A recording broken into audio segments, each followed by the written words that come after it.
네, 저기 이제 대학부설 이제 한창 진행 중인데 이제 추석이 끝나고 나면 대학부설 시험 전형이 이제 끝나고 이제 본격적으로 이제 교육청에 돌입을 하게 됩니다.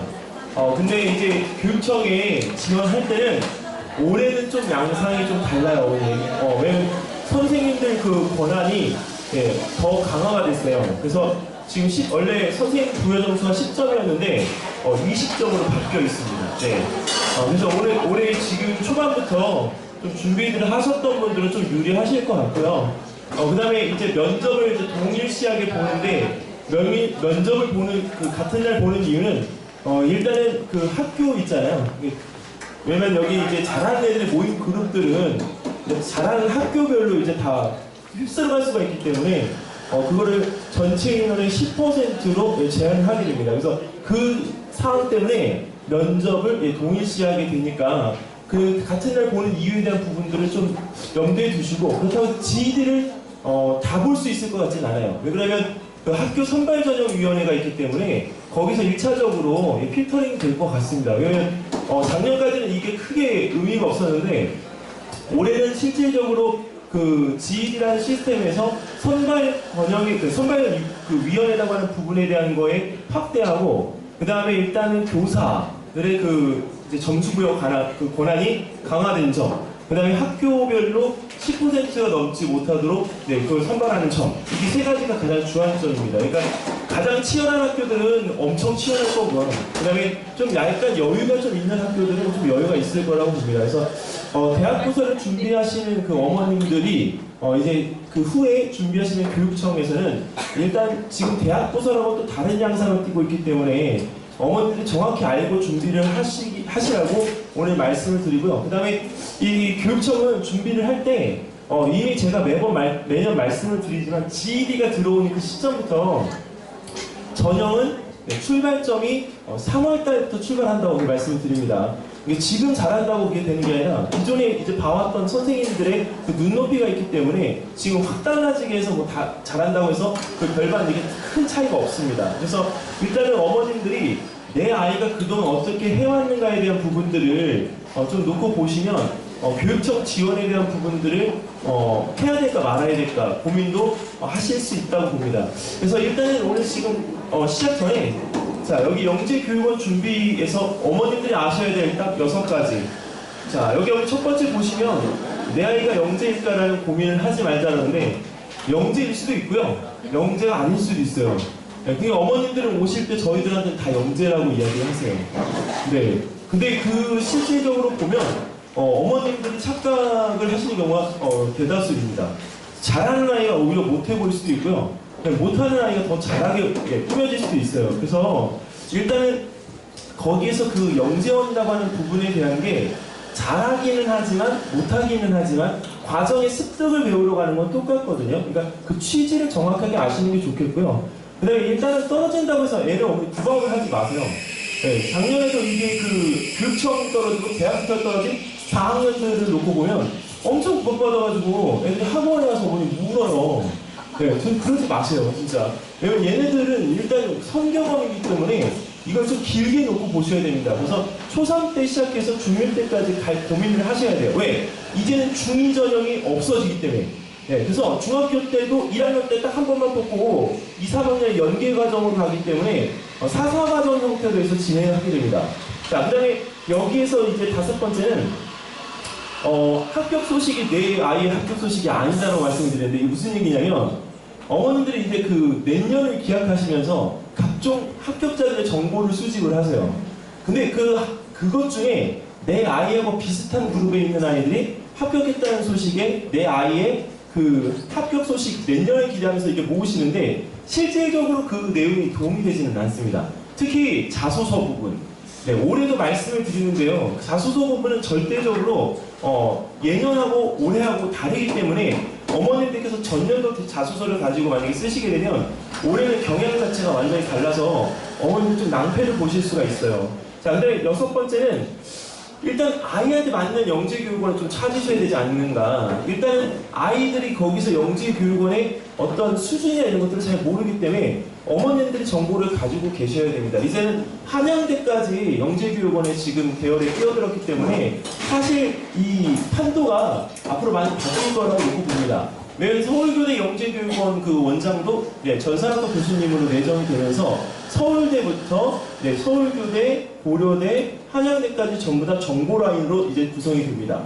그렇기 때문에 정보라고 하는 이 부분에 대한 게 취지가 제가 저번에도 말씀드렸지만 향후 한 5년 정도는 그게 지속이 될 것 같다라고 하는 말씀을 드리는 거예요. 왜? 2008년도에 영재교육원이 시험 안보론으로 폐지가 되어지면서 그 이후에 한 10년 지금 온 거잖아요. 그러니까 앞으로 한 5년, 왜? 세태가 더 빨라질 거기 때문에. 그래서 5년 정도는 정보가 최고다라고 하는 생각을 어머니들이 가지셔야 되고, 그 다음에 수학 이제 영재가 아무래도 일단은 지금 현재 갑이지만 발명 영재도 어머니 눈여겨보셔야 됩니다. 발명은 전체의 수학의 융합 부분이기 때문에 발명이 주목을 받을 수가 있어요. 그래서 발명이 지금 현재 5학년에서 4학년으로 확대가 되어 있고요. 그 다음에 이제 4학년에서 다른 학년까지도 또 확대가 되어질 수 있습니다. 그러니까 참고적으로 그런 부분들을 좀 아시면 오늘 설명 듣기가 좀 편하실 것 같습니다. 자, 일단은 지금 이제 오셨던 분들이 이제 좌석에 앉으셨으니까 오늘 설명회를 시작을 하도록 할게요. 일단은 지금 오늘 설명회를 진행하는데 오늘 111분이 어머님 이 작은 장소에 오시겠다고 하셨어요. 근데 다행히도 좌석은 일단은 그렇게 이렇게 여유가 있어 보이는데 일단은 어머님들이 그 상황에서 영재교육원의 준비를 어떻게 해야 되는 건가. 자, 죄송합니다. 네. 일단은 어머님들이 그 영재교육원 지원하실 때 딱 세 가지 파트가 있는 것 같아요. 일단은 문제집을 뭘 사지? 그 다음에 설명회는 어딜 가야 되나? 네. 그 다음에 학원은 또 어딜 갖다 선택해야 되나? 자, 그런데 여기서 어머님, 저는 꼭 가보시라고 하는 것 중에 여기 설명회는 꼭 가보시라고 말씀을 드려요. 이유는 사실은 저희도 영재교육원 하기 전에 미래탐구 소속에서 나온 강사들이잖아요. 근데 그 미래탐구에 지금 하시고 계신 분들이나 다원에 하고 계신 분들, 브레노스, AMC 여러 학원들이 다 있어요. 근데 장점들이 있는 거죠, 장점들. 근데 저희의 장점은 수학을 같이 해요.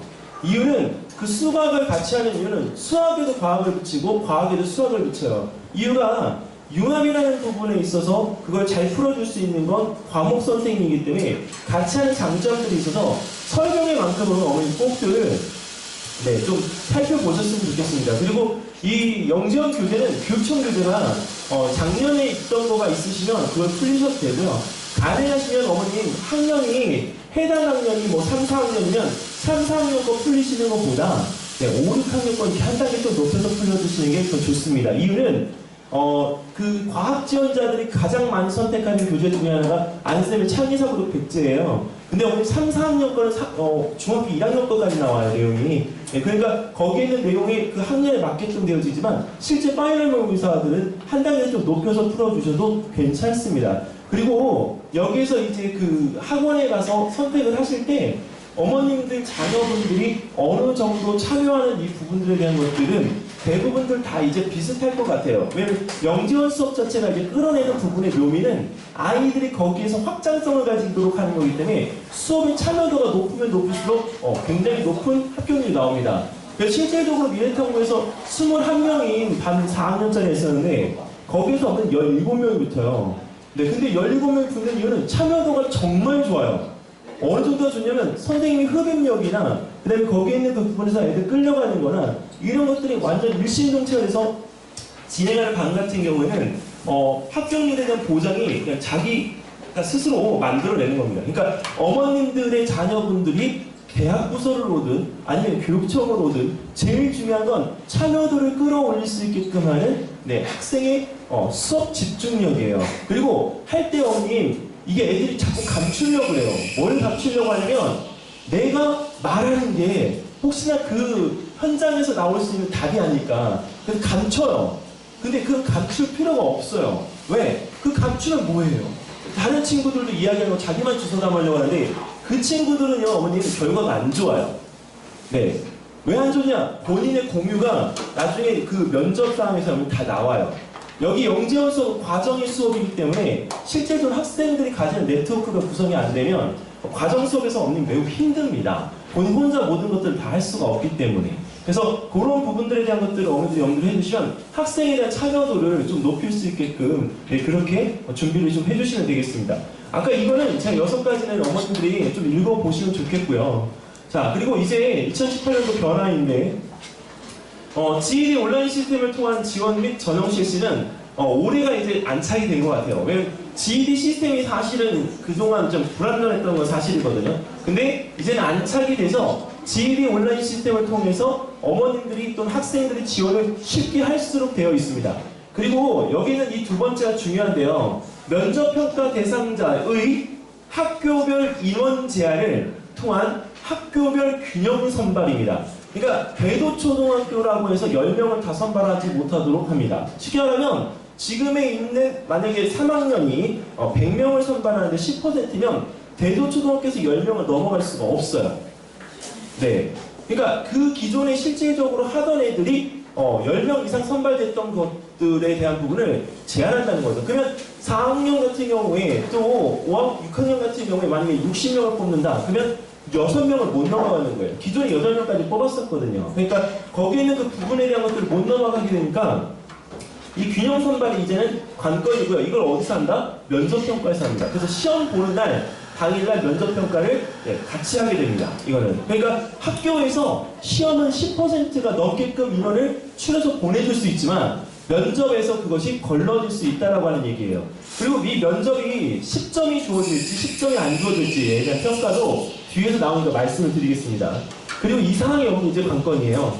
기존에 1종 10점 평가하던 거를 체크리스트를 통한 관찰 추천제를 강화시켜서요. 2종 20점으로 부여가 됐습니다. 그러니까 기존의 학생들이 여기서 그 문제 해결력 평가에서 봤던 80점이라고 하는 점수가요, 이제는 70점으로 다운로드 되는 거예요. 그러니까 다운 자체가 돼서 거기에 있는 그 부분에 다운이 되어진 사항을 가지고 학생들이 이걸 10% 여기다 부여가 되니까 학교 선생님이 만약에 자소서에 대한 부분을 쓰듯이 그 부분에 추천서를 갖다가 만약에 점수를 부여 안 하겠다. 그러면 그 추천 점수를 못 받아서 학생이 시험을 아무리 잘 봐도 떨어질 가능성이 있다는 얘기입니다. 이번에 초등학교는 그 변화가 별로 없는데요. 중학교는 변화가 있어요, 어머니. 선생님들이 그 서울대하고 연대 자소서를 써줄 때요, 안 써주려고 해요. 네, 이번에 큰 변화예요. 어머님들이 그냥 내 자녀 내년에 하겠지. 중학교 때 가서 초반에 참여가 아무것도 없는데 수학하고 과학에 영재 지원을 하겠다? 안 써주려고 그럽니다. 네, 그럼 어머님들 어디로 백해서 내려오시죠? 초등학교 선생님한테 백해서 내려오세요. 네, 그러니까 중학교 담임 선생님이나 중학교 과학권 수학 선생님한테 받아야 되는데 선생님들이 안 쓰겠다라고 완강하게 딱 이렇게 표현하는 거는 올해가 처음인 것 같아요. 네, 그러니까 어머님들 자녀분들에 대한 이 부분의 취지가 시작될 때는 항상 언제부터? 3월 달부터.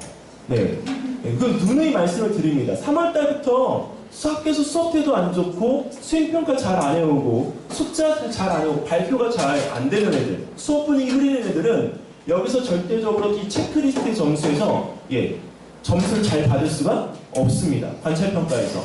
네, 그러니까 어머님들 시험만 잘 보면 되겠지 했던 분들은 올해가 좀 약간 좀 표정이 어두우실 것 같아요. 네, 그리고 또 하나는 소외계층에 대한 우선 선발 비율이 확대가 되기 때문에 이제 기존에 아이들 선발 인원이 60명이면요. 거기서 이제 정원에 있던 54명이 아니라 이제 20%가 몇 명까지 더 가능하죠? 48명. 즉, 기존에 있던 12명이 이제 이 우선 선발권으로 또 넘어오면서 기존에 있던 아이들 54명이 48명으로 줄게 됩니다. 네. 그러니까 아이들 선발 자체에 대한 부분들은 이제 실질적으로 점점 적어져서 교육청 영재원은 딱 인원이 이제 축소가 되는 편이에요. 왜 기존에 늘려놨던 거기 때문에 여기는 이 부분의 소외계층에 대한 비율 자체가 확대가 되게 되면 학생들이 고루고루 섞이게 되어집니다. 자, 그리고 여기서 여러분 초등은 10%이지만 중등은 15%예요. 중등은 학교별로 교육청 그 지원인이 그 비율이 초등학교에 비해서 많이 떨어집니다. 그래서 중등은 확대가 되어서 15%까지 균형 선발을 하게 되어집니다. 자, 그러면 이번에 어머님 창의 문제 해결 평가는 어떻게 되느냐?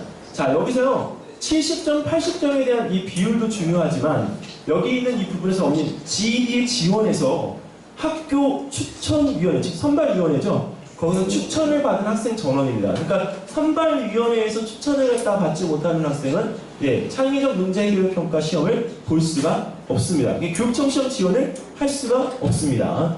자, 그 다음에 이 면접 평가인데요. 물론 면접 교체함 시 불합격 처리가 되는 건 당연하지만 배점이 10점과 작년과 동일합니다.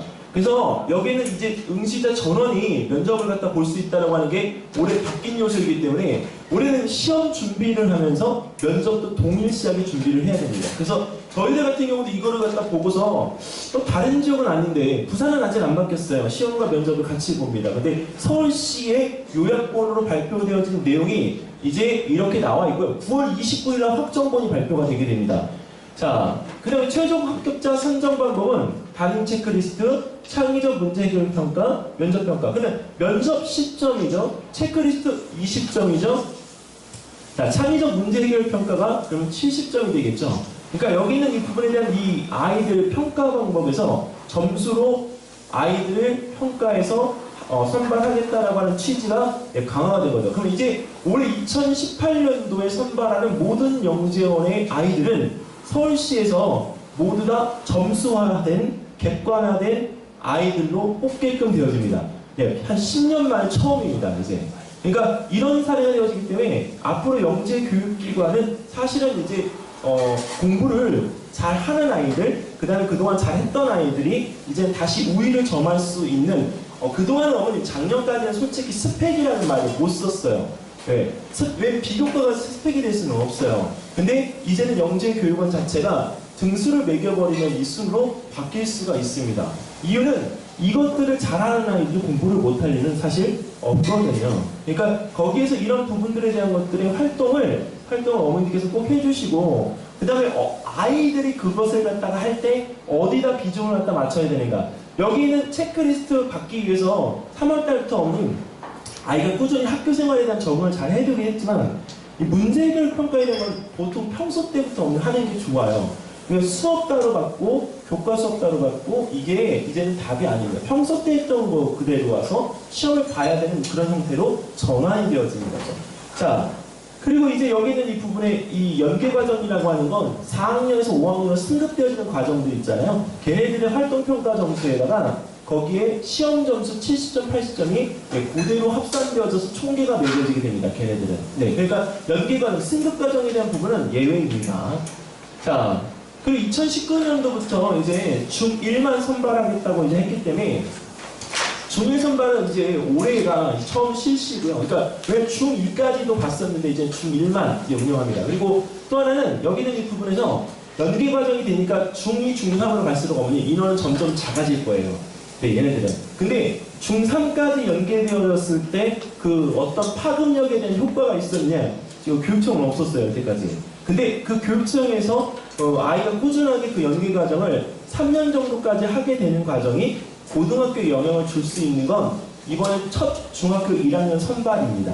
왜냐면 기존에는 중2 선발이 있었기 때문에 연계 과정이라고 볼 수도 없었어요. 그러니까 아이들이 그냥 잠깐 가서 하고 연계 과정 없이 그냥 끝마무리 짓는 형태의 수업이 진행됐기 때문에 어떤 뭐 학교에 대한 목표나 이런 것들이 주어지지 않았지만 이것들이 전체적인 연계 과정으로 해서 나중에 추후에 고등학교에 영향을 줄 수도 있다고 봅니다. 이유는 3학년 때까지 하기 때문에. 네. 그러니까 오히려 차라리 그렇게 되면 영재고나 과고를 가는 아이들이 선택할 확률이 굉장히 높아지겠죠, 이제. 네. 자, 그러면 여기서 어머님, 이거는, 글씨가 좀 작아서 안 보이는데 어머님들 책자에 다 있습니다. 네, 거기에 있는 그 부분에서 일단은 선발 요강에 대한 부분들이 이제 29일날 발표가 되면요. 강남교육청은 11월 8일인가 되는 것 같은데 학부모 설명회가 있습니다. 그래서 이날 학부모 설명회에 한번 가셔서 강남교육청 주관입니다. 그래서 가셔서 내용적인 부분들은 좀 이게 소상히 물어보시는 것도 좋을 것 같고요. 그리고 교사 관찰 추천 체크리스트가 작성되는 그 일자가 11월 22일 개방돼서 11월 28일날 마무리 짓게끔 되어 있습니다. 그러니까 시험 바로 보기 전주에 이 작업이 모두 다 완료가 되도록 되어 있고요. 그 다음에 이제 추천위원회에서 그 시험 보기 바로 직전에 거기 있는 부분에 대한 것들을 판단하도록 해놨고, 그리고 여기 문제 해결하고 면접 평가를 그날 이제 오전 8시 30분부터 12월 16일 날 시험을 보고 29일 날 발표가 진행이 되게 됩니다. 자, 그러니까 어머님들이 12월 달 한 달이 이제 또 괴로울 수가 있겠지만 그래도 12월 16일 이날만 이제 지나게 되면 좀 한시름 놓으실 것 같아요. 자, 근데 그러면 이 GED라고 하는 거를 올해 지금 어머님들 들어가 보신 분들은 이제 바뀐 사항에 대한 것들을 동영상이나 매뉴얼을 통해서 아시겠지만 그래도 어머님들 한 번은 좀 아셔야 되지 않을까요? 자, 여기 있는 이 부분에서 우리가 이 사이트를 들어가면요. 네, 사이트는 어머니 기억해 두시고요. 자, GED 검색하면 나오십니다. 그래서 이 사이트가 나오는데 여기서 어머니 다른 데 들어가지 마시고요. 여기 있는 요 부분 있죠. 선발 공고라고 되어 있는 요 부분에 영재 지원창에 있는 매뉴얼과 다운로드를 이거 참고하시면 어머니들 그대로 하실 수가 있어요. 그리고 나서 나중에 이 부분에 대한 것들한테 매뉴얼 다운로드 된 거는 어머니들 그 자료에 다 넣어놨습니다. 네, 그 집에 가서 꼭 보세요. 따로 출력 안 하셔도 괜찮습니다. 자, 여기서 그리고 이 지금 아까 그 다운로드 받은 내용인데 이걸 보시게 되면 이 내용들이 있어요. 그래서 1번, 2번, 3번, 4번 해서 항목별로 다 구분되어 있으니까 그대로 따라 하시면 됩니다. 단 하다가 어머니 잘못 입력이 됐어요. 그럼 어떻게 한다? 바로 회원 탈퇴를 하셔야 됩니다. 회원 탈퇴를 안 하시게 되면 그게 그대로 유지가 되기 때문에 학생이 잘못 입력된 사항으로 평가를 받습니다. 그리고 혹시나 나중에 수정이 되어져야 될 부분이 있다면 그거는 마지막에 가서 담임 선생님이 거기에 대한 그 수정 부분에 대한 회신을 줬을 때 그때만 수정이 가능합니다. 그러니까 그 전에 만약에 할 거면 아예 회원 탈퇴를 하시는 게 답입니다. 자, 그래서 여기 있는 이 부분의 매뉴얼을 갖다 보시면 이 내용들이 있는데 여기 한 가지 어머님 여기 요것만 좀 지켜주세요. 뭐냐면 가끔가다 이제 학생들 전화번호를 넣어놓으시는 경우가 있는데 아예 그냥 어머님 전화번호로 넣어주세요. 이유는 거기에 있는 그 내용 발신되어지는 것들이 어머님들한테 발신되어지는 게 관리가 훨씬 더 편합니다. 그래서 이메일하고 학생 병역 전화번호에 어머님들, 부모님들 걸로 등록을 다 해주셨으면 좋겠습니다. 자, 그리고 여기는 이 부분에서 이제 그 활성화 창에 대한 입력 사항이 다 끝나면 활성화되어지는데 어디가 활성화되어지냐면 지원, 확인, 난이라는 이 부분이 활성화되어져서요. 여기를 클릭해서 들어가실 수가 있습니다. 그러면 여기 있는 이 부분을 클릭해서 들어가시는데 한 가지 여기가 클릭되어지는 경우는 어머님들이 교사로 가입하신 거예요. 네, 그러니까 거기 있는 그 부분의 그 가입이 예전에는 이런 게 없었는데 여기서 그 입력되어지는 부분이 학교가 잘못 입력되어지도록 되어 있었는데 이 자체 내에서 여기는 이제 교사 선택이 이 부분이 헷갈리게끔 되어 있더라고요. 그러니까 교사로 등록하지 마시고요. 네, 어머님 여기로 아무리 자녀분을 평가하고 싶다고 해도 네, 이렇게 교사로 등록하시면 곤란하십니다. 선생님들도 지금 여기 이제 등록을 해야 되거든요. 그러니까 어머님들이 먼저 여기 이쪽에 가셔서 학생 등록해 놓으시고 학교에는 이야기를 해 놓으세요. 예, 그러면 관찰 추천 기간이 이제 그 한정되어 있지만 실질적으로 그 선생님이 아이를 보는 기간이 좀 길어지기 때문에 조금 더 좋은 평가를 받을 수가 있습니다. 자, 그리고 이제 거기에서 이제 이 내용이 쭉 나오는데요. 저희는 어머님 여기 강남 서초잖아요. 근데 이 부분들에 대해서 동부나 남부, 그다음에 서부에 들어가시는 어머님들이 계시는데 그 지원되어진 지역의 정확한 공고 자료를 다운로드 받으셔서 보시는 게 좋습니다. 그리고 여기서 이것을 갖다가 여기 클릭을 해보시면 내 자녀가 갈 수 있는 영재 교육원이 어딘지 다 나옵니다. 여기에. 근데 거기에서 어머님들이 이 선택을 하실 때 음악이나 미술을 갖다 선택하시는 경우가 있어요. 근데 음악 미술은 시험을 보지만 실질적으로 평가에 대한 부분에서는 가볍습니다. 그러니까 거기 음악 미술을 하시는 분들은 그 평가에 대한 부분들보다는 아이가 그 실질적으로 거기에 지원을 해야 되는 목적성을 정확하게 좀 심어주시는 게 좀 좋을 것 같아요.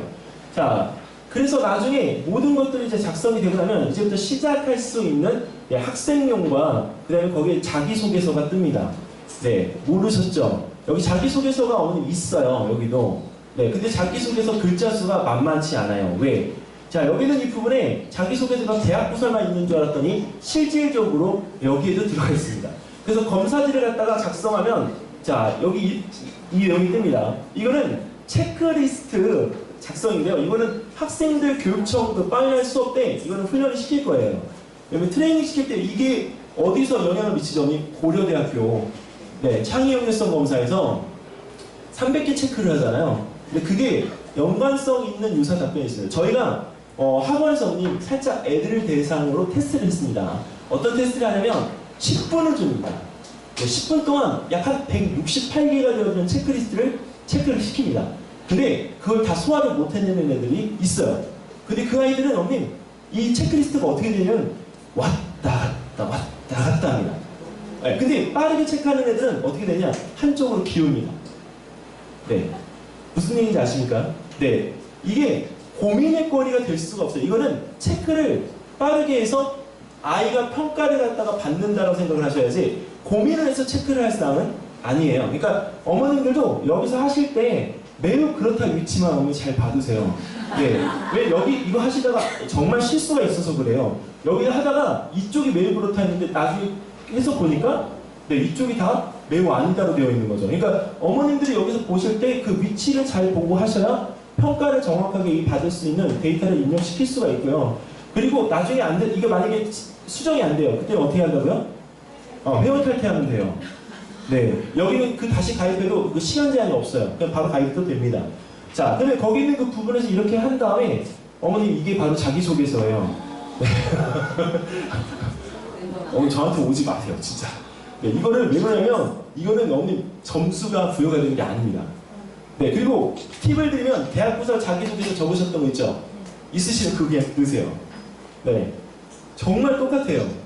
여기는 이 부분에서 자신이 가진 특별한 능력과 재능을 쓰시오. 이건 뭐냐면 자기가 가지고 있는 과학과 수학에 대한 흥미로운 경험에 대한 부분을 어필하시오라는 내용하고 똑같고요. 그리고 흥미를 가지면서 왜 그 부분에 대한 진행을 했는지에 대한 부분은 과학탐구 토론대회나 과학탐구 보고서, 그 다음에 수학산출물이나 수학영재학급에 참여했던 기록들, 그리고 수학에 있어가지고 문제를 풀어보는데 수학의 그 문제를 어떻게 풀었는지, 그 대신 참고할 때 수학 문제에 대한 부분은 그냥 설명을 하는 게 아니고요. 반드시 구체화시켜가지고 데이터로 산술식으로 넣어도 괜찮습니다. 네, 이걸 제가 팁을 드리는 이유는 어머님들이 수학을 제일 힘들어해요. 다들 둘이 뭉실해요. 2 더하기 2는 얼마죠? 네, 근데 2 더하기 2를 어머님 말로 해보세요. 2 더하기 2. 네, 근데 2 더하기 2를 말로 하면 어머님 그냥 딱 2 더하기 2 5글자가 나와요.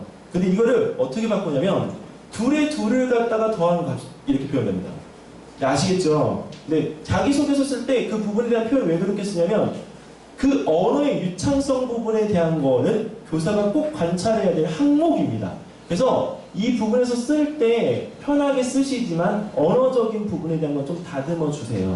자, 그리고 또 하나는 자신이 영재교육을 받았으면 하는 이유인데 이건 지원 동기하고 똑같죠? 네, 그러니까 다르지 않습니다. 그러니까 기존에 있던 자료들을 활용하셔서 가볍게 입력시켜 주시면 되겠고요.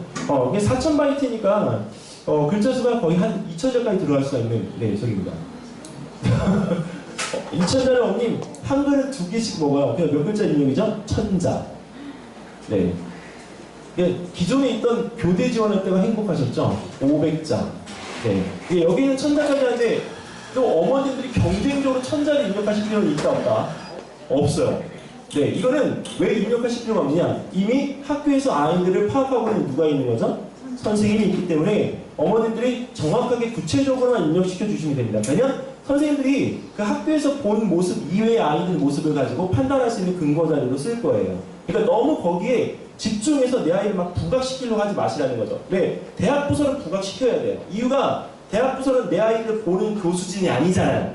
그러니까 거기는 그 부분에서 부각시켜야 되는데 교육청은 여기 있는 선생님이 1차적으로 먼저 관찰한 상태에서 쓰는 거기 때문에 그렇게 너무 이게 멋들어지게 쓸 필요가 없다는 거예요. 사실적으로 내 아이가 집에서 아니면 내 아이가 본 모습으로 어떻게 생활하고 있는지에 대한 부분들을 여기다가 적어주시면 훨씬 더 그 문장이 탄탄합니다.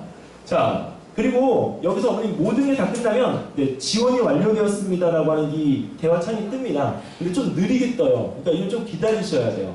네, 그리고 여기는 이 부분에서 확인 클릭을 하시고 나면 자, 이제 이게 뜨는데 지원 현황에 대한 부분을 갖다가 확인을 하셔서 여기 있는 내용을 다시 한번 클릭하시면 좋고요. 그리고 여기 밑에 보면 어머님 지원 확인, 수정, 취소가 있는데 만약에 수정하시고 싶을 때는 이 버튼을 클릭하시고요. 취소하고 싶을 때도 이걸 클릭하시면 됩니다.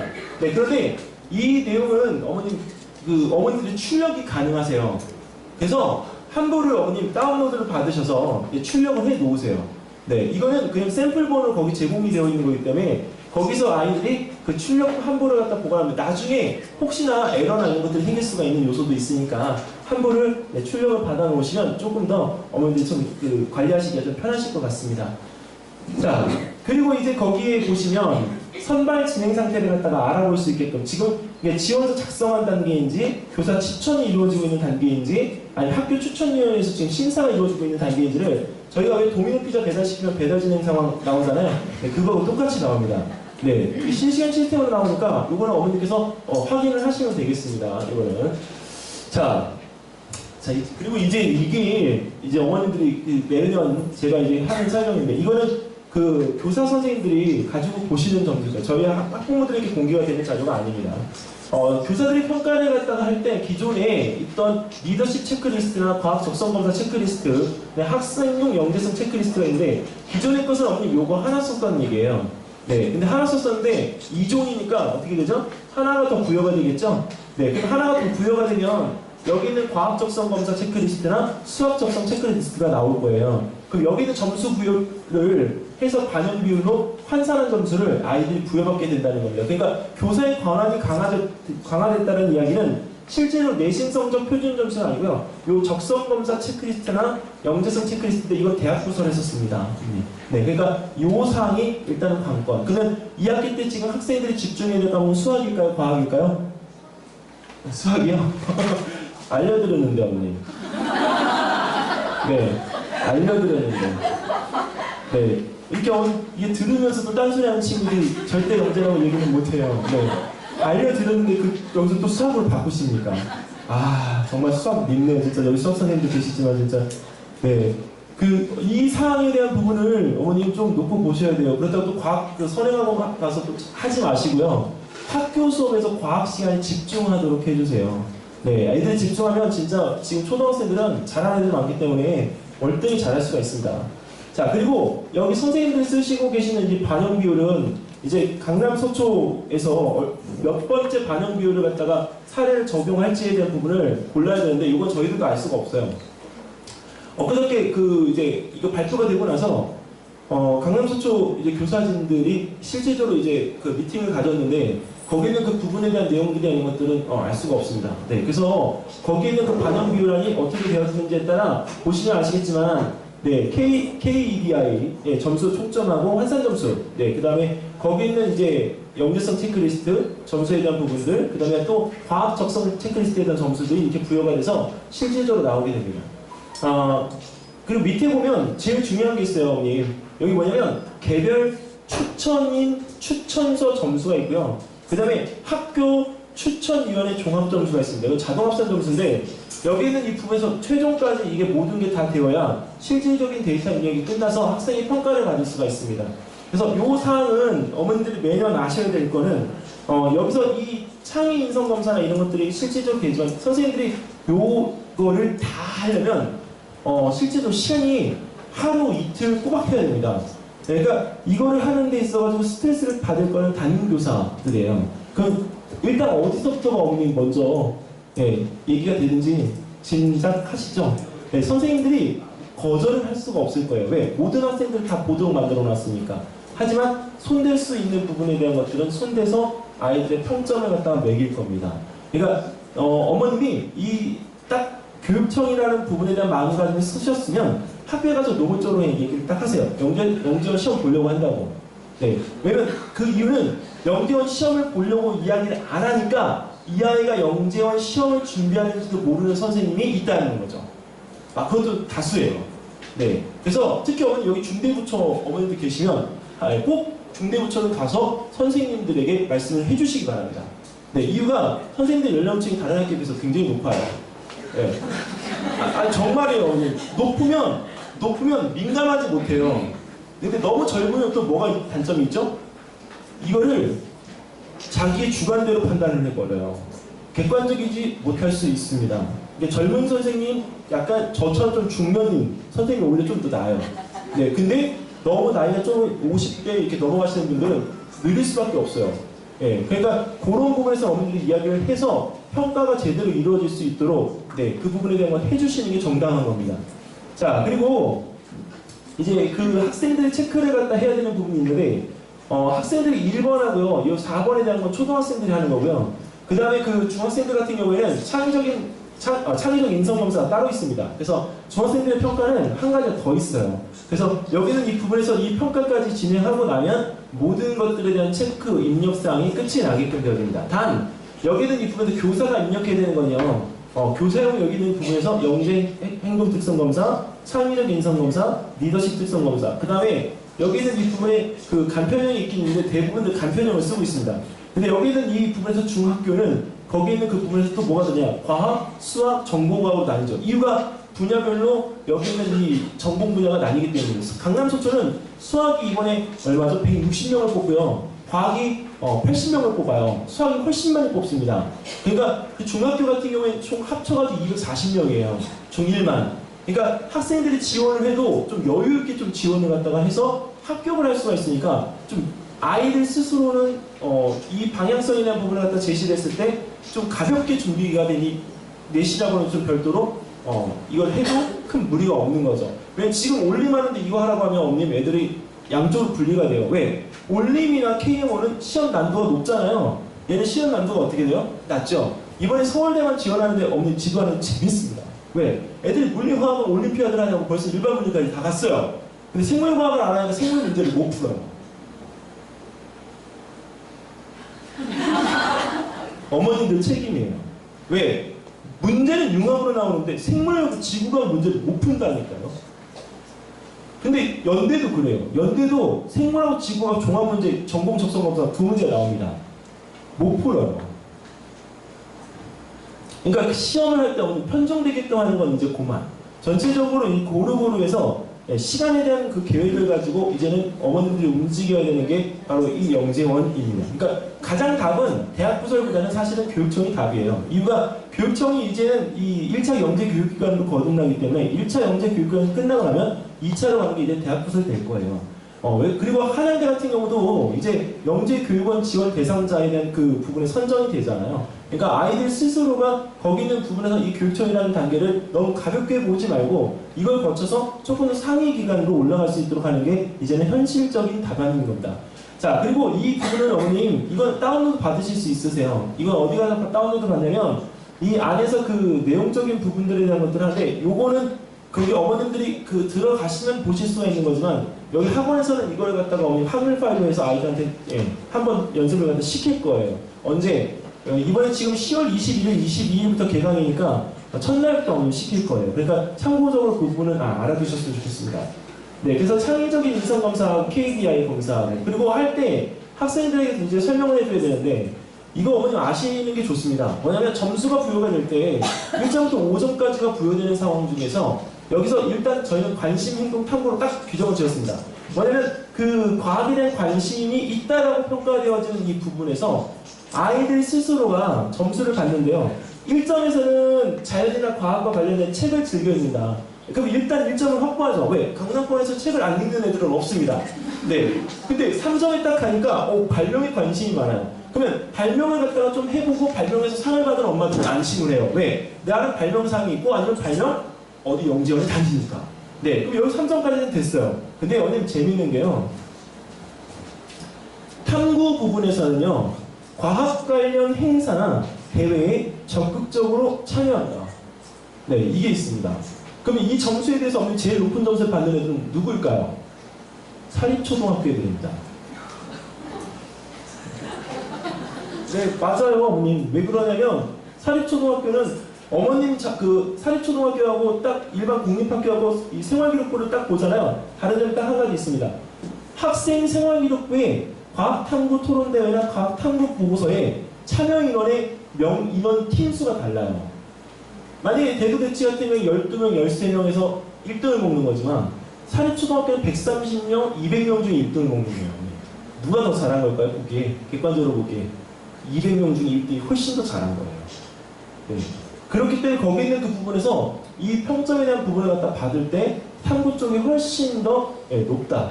그래서 가능하면 3학년들은 매년 4학년이 될 때 거기서 과학대회나 이런 대회, 학교에서 열리는 대회에 적어도 한 가지 이상은 좀 참여를 했으면 좋겠습니다. 저 안 되면 과학 글쓰기 대회라도, 안 되면 과학 상상화 대회라도 꼭 내보내세요.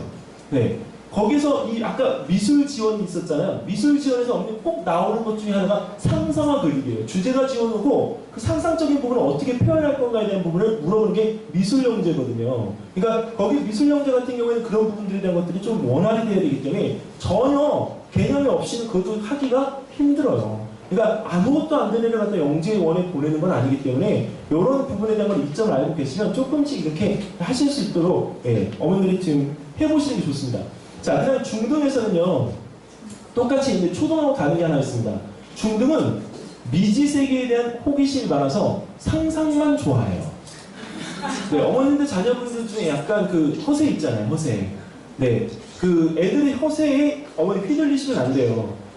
그리고 여기 이 평가 리스트에서 3점을 받는 친구들이 뭐를 하고 있냐면, 다른 과목보다 과학 과목에 관심이 많고, 과학기술이 사회에 주는 영향이나 아니면 토론하기가 더 좋아한다. 네, 이런 친구들이 많이 있는 학교들이 있습니다. 근데 그 토론만 좋아하는 또 친구들은 또 올라가지는 못해요. 근데 이거를 똑같이 여기서 탐구해서 뭐냐면 자료를 수집하고 주위 사람들에게 질문과 토론을 시도하는데 여기 있는 이 내용에서 동호회에서 중심적인 역할을 할 수 있는 장들. 네. 참 어렵죠. 근데 이런 내용들에 대한 것들이 초등하고 중등은 좀 달라요. 평가 방식이. 자, 그러면 여기서 어머님 아까 위만 보셨으니까 밑에 내려가면 뭐가 있냐면 여기 딱 보시면요. 실질적으로 쭉 내용에서 보실 때 전체적으로 교과 내용이나 이런 부분들에 대한 것들을 잘 하고 있는 애들. 중학교 2학년 같은 경우에는 이온하고 원소 배우거든요. 그걸 잘 못해요. 근데 그런 개념들이나 이런 것들을 잘 하고 있는 아이들이 여기는 평가 점수에서 높은 점수를 받을 수밖에 없습니다. 즉 여기서는 내신을 잘하는 친구들 이야기입니다. 네. 자, 그리고 수학은요, 좀 달라요. 네, 수학은 여기서 수학 문제풀이나 수학 탐구 활동에 참가하는 것을 아주 좋아한다는 게 실질적으로 점수에서 제일 낮은 점수를 받습니다. 그리고 수학 숙제는 보통 학생들보다 기대 이상으로 잘해내는 거. 네. 근데 어머님, 수학 숙제를 잘하면 사실은 가장 점수를 높이 잘 받아야 되는 거 아니에요? 애들 관리가 잘 되는 거니까. 근데 높은 점수를 갖다가 여기서 받는 것 중에 풀이나 탐구 활동을 스스로 찾아서 즐기는 애들, 어디? CMS 애들. 네. 근데 거기서 아이들이 잘 하는데 여기서 평가에서는 중간치밖에 못 받습니다. 근데 높은 평가를 갖다 받는 애들 어떤 애들이냐? 보세요, 어머님. 수학 문제 만들기나 수학 관련 창작 활동에 흥미를 가지고 수행한 경우가 다수 있어요. 자, 그 다음에 수학 때문에 다른 교과 학습을 소홀히 하는 경우가 자주 있어요. 네. 대치동 애들이 5점을 받으면요, 다 요 사항에 어머님 해당되는 거예요. 왜? 어머님들 무조건 거기만 향해서 달려가니까.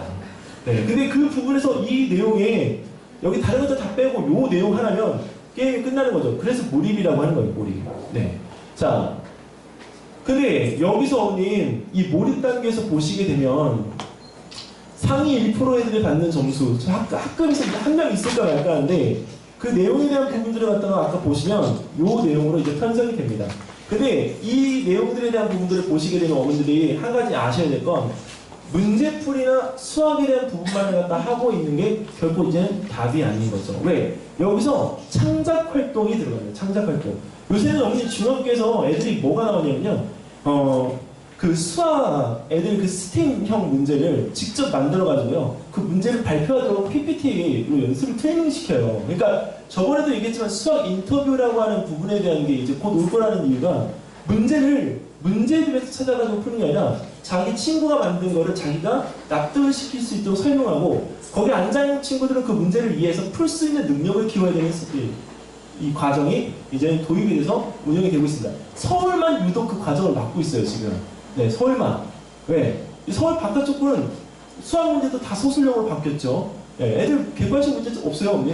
네, 근데 여기는 객관식 문제가 아직도 나와요. 네, 근데 여기에서 이제 스팀형 문제까지 들어가요. 왜? 문제를 만들어야 되니까. 문제를 못 만들면 이제 그때는 누가 낑낑 될까요? 어머님들. 끔찍하죠?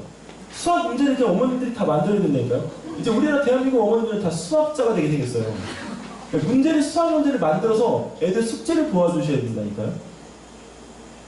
이제 그게 이제 관건이 돼버리는 또 세태가 됐습니다. 그래서 요 내용에서 어머님 이거에 집중하지 마시고 여기서 창작 활동 본인이 오히려 문제 만들기를 열심히 했던 친구들이 오히려 여기서 조금 더 좀 좋은 관심을 좀 보일 수 있는 그런 상태가 지금 되어갑니다.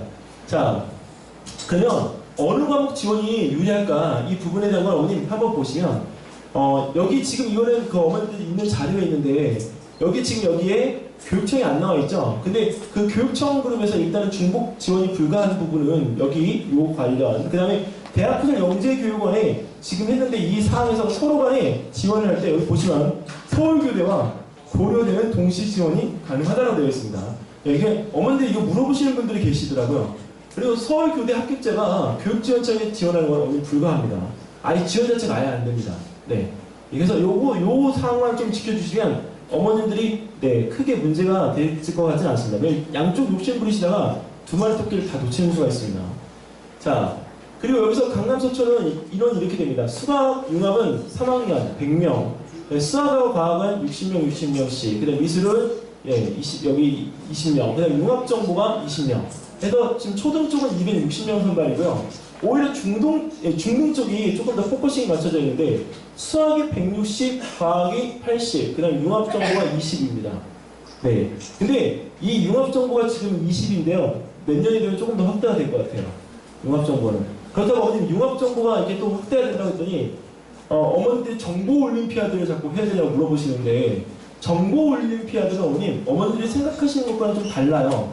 예, 정보올림피아드를 차라리 시키지 마시고요. 아두이노를 시키세요. 아두이노. 그리고 아두이노를 시키실 때 두 가지 패턴이 있습니다. 뭐냐면 하나는 조립만 해요. 아두이노 기계장치를 조립만 해요. 과학상자처럼. 네. 무슨 얘기인지 아시겠죠? 근데 조립하는 게 아두이노가 아니에요. 아두이노는 그 조립한 걸 갖다가 쉽게 말하면 저번에 되겠지만 꺾어지는 움직임을 부드럽게 움직이도록 만들어주는 프로그램 언어를 넣는 거기 때문에 거기서 컴퓨터적인 부분이 결합이 될 수밖에 없는 거예요. 그러니까 아두이노를 하면 애들이 제일 재밌어하는 게 조금이라도 이 뻑뻑거림을 부드럽게 하려고 노력을 하거든요. 근데 사실은 그런 것들에 대한 부분들을 이게 배워야 되다 보니까 이 융합정보가 확대될 수밖에 없겠고요. 많은 확대를 못하는 건 이 인력이 없어요. 네, 인력 자체가 없기 때문에 확대를 할 수가 없습니다. 그래서 어느 정도껏 확대해도 한 40명 정도까지밖에 확대가 안 됩니다. 자, 그러면 어머님 이제 지원 양상이 어디를 지원해야 될지. 근데 다른 곳보다 어머님 한 가지 좀 못 느끼셨나요? 여기 강남서초가요. 다른 데에 비해서 인원이 엄청 많아요. 여기 초등은 별반 차이가 없지만요. 중등은 네, 차이가 많이 져요. 이거 왜 그럴까요? 학교가 많아서 그럴까요? 왜 그럴까요? 왜 그럴까요? 지원자가 많아서요? 그럼 송파가 많아야 돼요, 어머님. 네, 여기가 더 많아야 돼요. 근데 송파는 원래 쪼개져요. 네, 두 군데로. 네, 방역 사거리 쪽에서 나뉘어집니다. 네. 양쪽으로 분립돼요. 이렇게. 교육청이. 네. 그럼 여기 어머님 어떻게 해야 될까요? 이거 왜 하는 걸까요? 강남. 네? 우수한 애들이 많아서.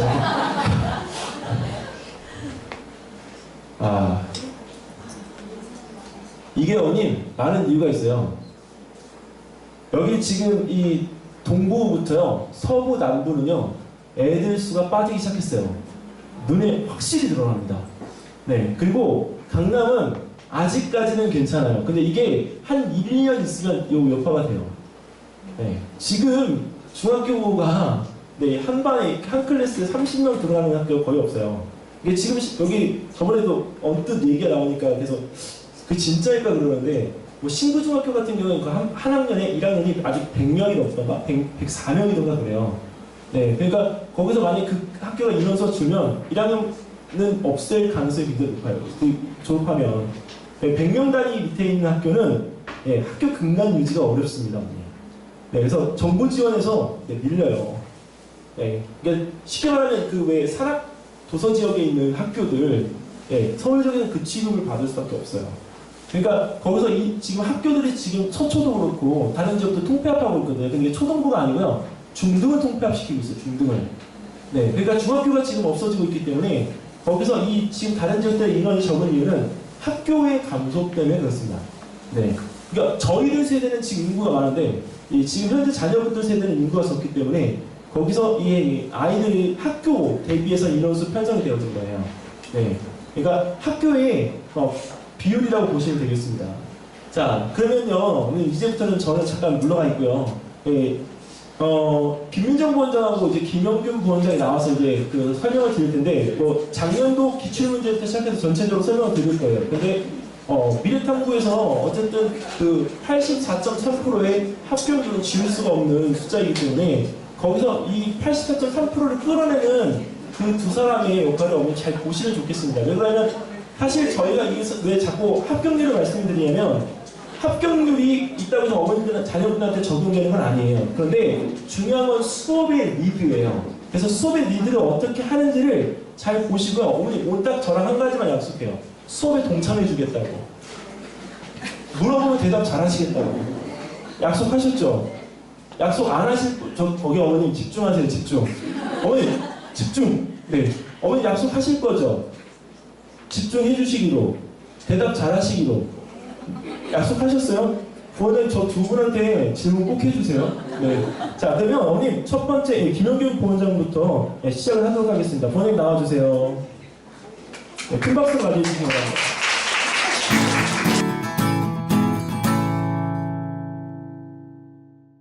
안녕하세요. 저는 수학과 담당하고 있는 김영균이라고 합니다. 아까 그 말씀 주신 합격률은요, 그 애들이 정말 똑똑했어요. 네. 그래서 오늘은 어머님들께 기출문제도 말씀을 드리겠지만, 어떻게 수학을 준비를 하고 평소에 어떻게 어머님들이 영재원 대비를 해주시는지 궁금하실 것 같아서 이걸 한번 조금 간단하게 요약 정리를 하도록 하겠습니다. 그리고 어제 어머님들 이거는 공지사항인데 어제 9월 25일부터 고려대 영재원 지금 준비 서류 지원이 가능하거든요. 혹시 지원하신 분 계신가요? 어제 제보를 하나 받았는데 저희 쪽이 연락을 주셨는데 그거를 다 지원을 하시고 그 다음에 이제 결제를 하시면요 이 체크리스트 있잖아요. 그러니까 작년까지는 라영이라고 해서 애들이 직접 체크리스트를 하게끔 만들었는데 그 목록이 뜬대요. 지원 이게 클릭과 경제 그 결제 완료 클릭과 동시에 어머님들이 아이들과 함께 그 체크리스트를 작성을 하셔야 되는데 제가 보기엔 어머님들 오전에 다 하실 것 같긴 한데 우선은 그런 정보가 좀 들어왔습니다. 한번 참고하시고요. 오늘 이제 다시 본격적으로 교육청 얘기로 말씀드리도록 하겠습니다. 이 청자가 들어가면 어머님 조금 긴장이 되죠. 공직이라는 그런 느낌이 있어서. 근데 어머님들이 제일 영재교육원 중에서 제일 가볍게 생각하시는 과정이 교육청이고 제일 넘사벽이 아닌 그다음에 첫 도입 단계로 생각하시는 게 교육청 영재교육원인 것 같아요. 심지어 그런 것들이 아이들한테도 영향이 있어서 교육청은 당연히 들어갈 수 있는 곳이라 생각하는데 실제로 한번 경험을 한 친구들은 그런 얘기를 하지 못합니다. 자기가 한번 경험이 미끄러진 경험이 있으면. 그래서 한번 보시면 어머니들이 제게 제일 많이 그 질문을 해주시는 사항 3가지를 한번 뽑아왔어요. 어느 영재원이 좋을까요? 말씀을 주시는데 이미 어머님들은 마음속에 내정이 되어 있는데 저희한테 많이 물어보세요. 어머님들 만약에 교육청과 고대랑 교대가 되시면 어디 가실 건가요? 교대라고 말씀 많이들 하시잖아요. 근데 실제로 어머니 근데 이 강남에서의 그 엘리트 코스 애들 보면 저학년 때 교육청 1년 다니다가 교대 다니다가 연세대 다니다가 서울대 다니는 이게 엘리트 코스라고 생각을 하시지만 실제로 교육청 영재원에서 아이들이 수업을 듣는 아이들이 만족도가 있는 아이들이 굉장히 많습니다. 그리고 또 제일 좋은 점 중에 하나가 이 교육청 영재원은 그 각 학년에 맞춰서 아이들이 출제가 되기 때문에 실제로 아이들이 그런 경험을 해주는 것도 되게 좋은 기회이기도 하거든요. 그래서 이건 어머니들이 본인들이 아실 것 같고 자, 제일 또 많이 물어주시는 게 수학과 과학 어디에 지원을 해야 되느냐. 그러면 이제 어머니들이 여러 사례를 갖고 오세요. 예를 들어서 우리 아이는 수학에 정말 수학에 관심이 되게 많은데 과학엔 전혀 관심이 없다. 반대로 과학은 정말 좋아하고 관심이 많은데 수학은 전혀 관심이 없다. 그러면 저는 그래도 관심 분야 쪽으로 조금 지원을 해주시는 게 맞고요. 그 다음에 만약에 아이들이 그래도 수업을 진행을 하다가 자기가 수학을 예를 들어서 관심이 있었는데 과학 수업을 들었는데 너무 재밌어요. 그럼 그쪽으로도 또 흥미를 느끼기도 하니까 이거는 나중에 어머님들이 소신 지원하시는 게 맞으시고요. 예를 들어서 또 어머님들이 수학 선행이 되게 많이 이루어져야 된다고 생각을 하시는데 실제로 수학 선행은 어머님 나중에 문제를 보시면 아시겠지만 무관하다는 걸 조금 보시게 될 거예요. 그건 이후에 말씀을 드리고, 예를 들어서 과학책을 너무 많이, 과학 선행은 전혀 안 했는데 과학책은 진짜 많이 읽어서 애가 과학 쪽은 완전 전문대다. 그러면 그쪽은 과학을 분명히 지원을 해주시는 게 맞습니다. 그러니까 그런 여러 사례들은 나중에 어머님들이 저희와 한번 상담을 주시고요. 자, 어머님들이 제일 많이 하시는 것 중에 하나가 아까 말씀드린 선행을 어디까지 진행을 해줘야 되느냐라고 말씀을 드리는데 그 이후 문제를 보고 말씀을 드리도록 하겠습니다. 그렇다면 이제 우리 아이들이 저희 수업 시간에 제일 많이 하는 질문이 뭘까요? 근데 첫 시간의 풍경을 제가 딱 좋은 문구가 있어서 아이들 왜 첫 시간에 오면요 어머니 연필 필기도구 하나 들고 옵니다. 그래서 이 수업이 뭘 목표로 하고 있고 뭘 자기가 공부를 하러 왔는지도 모르는 상태로 당일날 엄마가 아침에 그냥 학원을 가야 된다 해서 오는 경우가 되게 많아요. 근데 어머니도 그 전에는 항상 아이들과 우리가 왜 이 수업을 듣고 있는지를 조금 말씀을 해주셔야 되는 게 맞고요. 그래서 이제 아이들이 저희한테 맨날 아이들의 질문은 다 무조건 이렇습니다. 왜 공부해야 되고 왜 영재원을 가야 되고 이제 쓸데없는 얘기도 하기도 해요. 이렇게 왜 MSG예요? 왜 마사지 뭐 미원이에요? 맨날 물어봅니다. 그러니까 이런 다 왜에 대한 질문을 하지 영재원이 어떤 곳인지를 궁금해하지도 않은 친구들도 굉장히 많아요. 근데 이런 것들이 나중에 이제 또 뒤에 계속 또 말씀을 드리겠습니다. 그러면 이런 학생이 어머니들 합격합니다라고 제가 했는데 어머니 이거 보이시나요? 41개월의 중학교 수학을 한 뭐 친구라는데 저는 이게 보이지 않고 이게 보이더라고요. 장난감이 좋아요? 공부가 좋아요? 라고 물었더니 이 친구가 대답한 공부하고 나서 장난감이 좋다고 했대요. 이런 친구가 영재원 됩니다, 어머니. 그러니까 흥미가 있어야 돼요. 자기의 의지가 제일 중요합니다. 그래서 보시면 어머님 지금 말씀드리겠다고 했던 그 수학 선행이요. 수학 선행이 많이 이루어졌다고 해서 교육청 영재원이 합격을 하느라 그렇지 않습니다. 지금 현재 수원수투까지 수업에 진행을 하는 친구들 중에 수원수투까지 진행된 초 4학년 친구들도 문제를 주면요. 정말 포포즈 문제도 제대로 못 푸는 친구가 굉장히 많습니다. 이건 되게 반전이고 의외인데 실제로 마방진이나 복면상 같은 간단한 문제도 수원수투를 했던 친구들 저한테 맨날 루트 시그마 써요 막 이렇게 얘기를 했던 친구들이 단순한 연산조차도 제대로 시간 안에 잘 못 푸는 경우가 되게 많거든요. 그래서 저는 수학 선행이 중요한 게 아니라 수학을 잘 하려고 하는 마음이 중요한 거죠. 수학을 잘 하는 것. 그리고 언어 유창성은 아까 말씀을 주신 것 같고 지금 창의 독창성도 마찬가지로 지금 저희 어머니 이런 민감 정교성, 신속 정확성 이게 과연 뭔가를 궁금해하실 것 같아서 문제랑 더불어서 어떻게 진행이 돼야 되는지 한번 말씀을 드릴게요.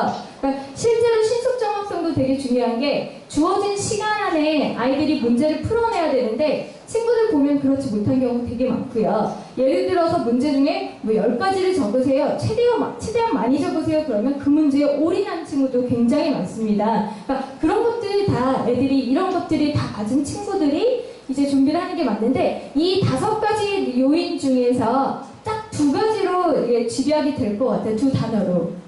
항상 제가 아이들한테 중요하게 하는 건 이거는 영재원의 경험을 해보는 것도 중요하고요. 아이들의 의지가 저는 제일 99%라고 생각합니다.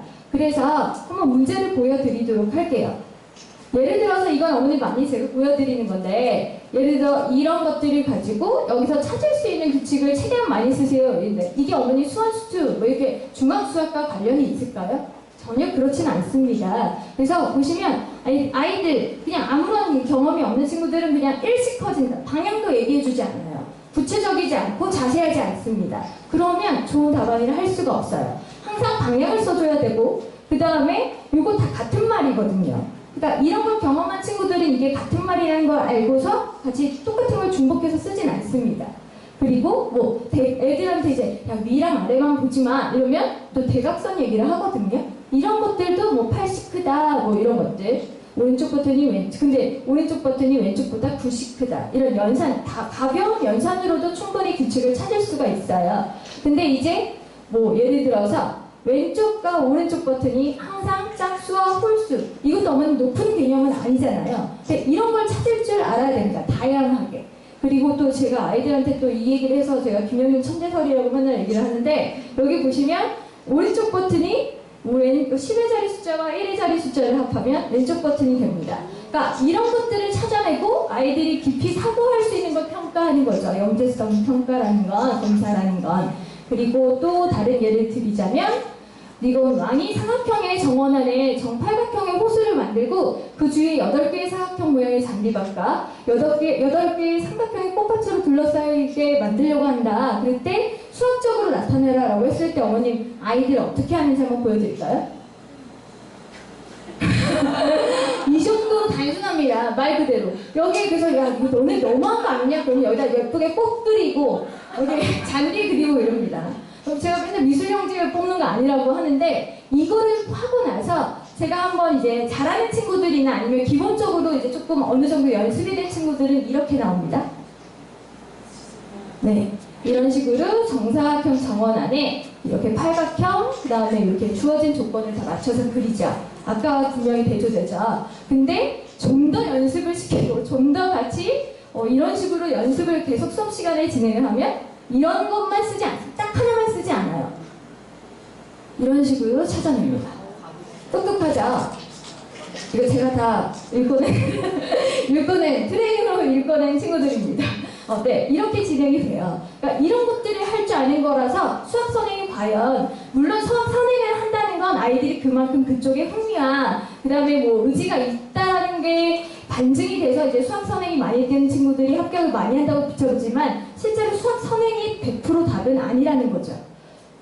또 이거 한번 보여드릴게요. 이것도 되게 많이 나오는 그러니까 포포즈 변형 응용 문제인데요. 주어진 보기에서 2개 이상의 수를 이용해서 해가 10이 되는 문제나 식을 최대한 많이 쓰라고 했어요. 이 해는 그러니까 답이 10이 되는 걸 찾는 거죠. 그러면 이제 아이들 어머님 제일 먼저 이제 처음 이런 수업을 받은 친구들 뭐 나올 점에 딱 이게 보이시죠?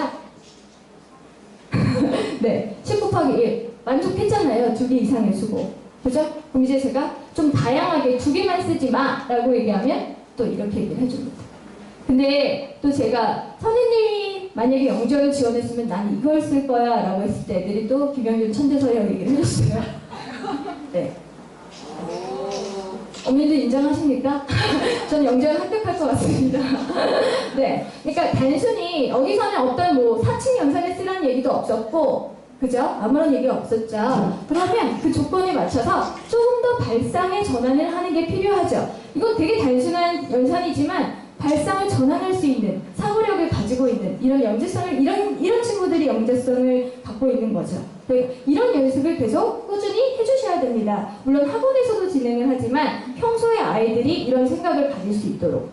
그래서 그러면 이제 어떻게 준비를 하셔야 되는지를 잠깐 말씀을 드리자면 이거는 제가 원래 구해줘의 그 조성아 아저씨 사진을 늘려다 너무 사이비 같아서 절 믿으셔도 됩니다.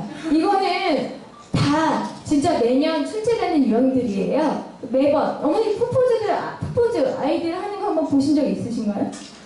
아이들 주어진 시간 안에 얼마든지 한 시간 주면 웬만한 건 다 만들 수는 있어요. 근데 주어진 시간을 걸고 예를 들어 제가 수업 시간에 5분 안에 10개를 만들어봐 하면 정말 못 만듭니다. 그래서 제가 한 8분 동안 16개 만든 친구 중에 다 한 친구가 딱 한 명 있었어요. 그러니까 이런 연습이 의외가 안 되어 있고요. 도형 분할도 제가 맨날 설명회마다 보여드리는 것들, 이런 것들, 대칭, 반사 문제, 맨날 출제되는 것들입니다.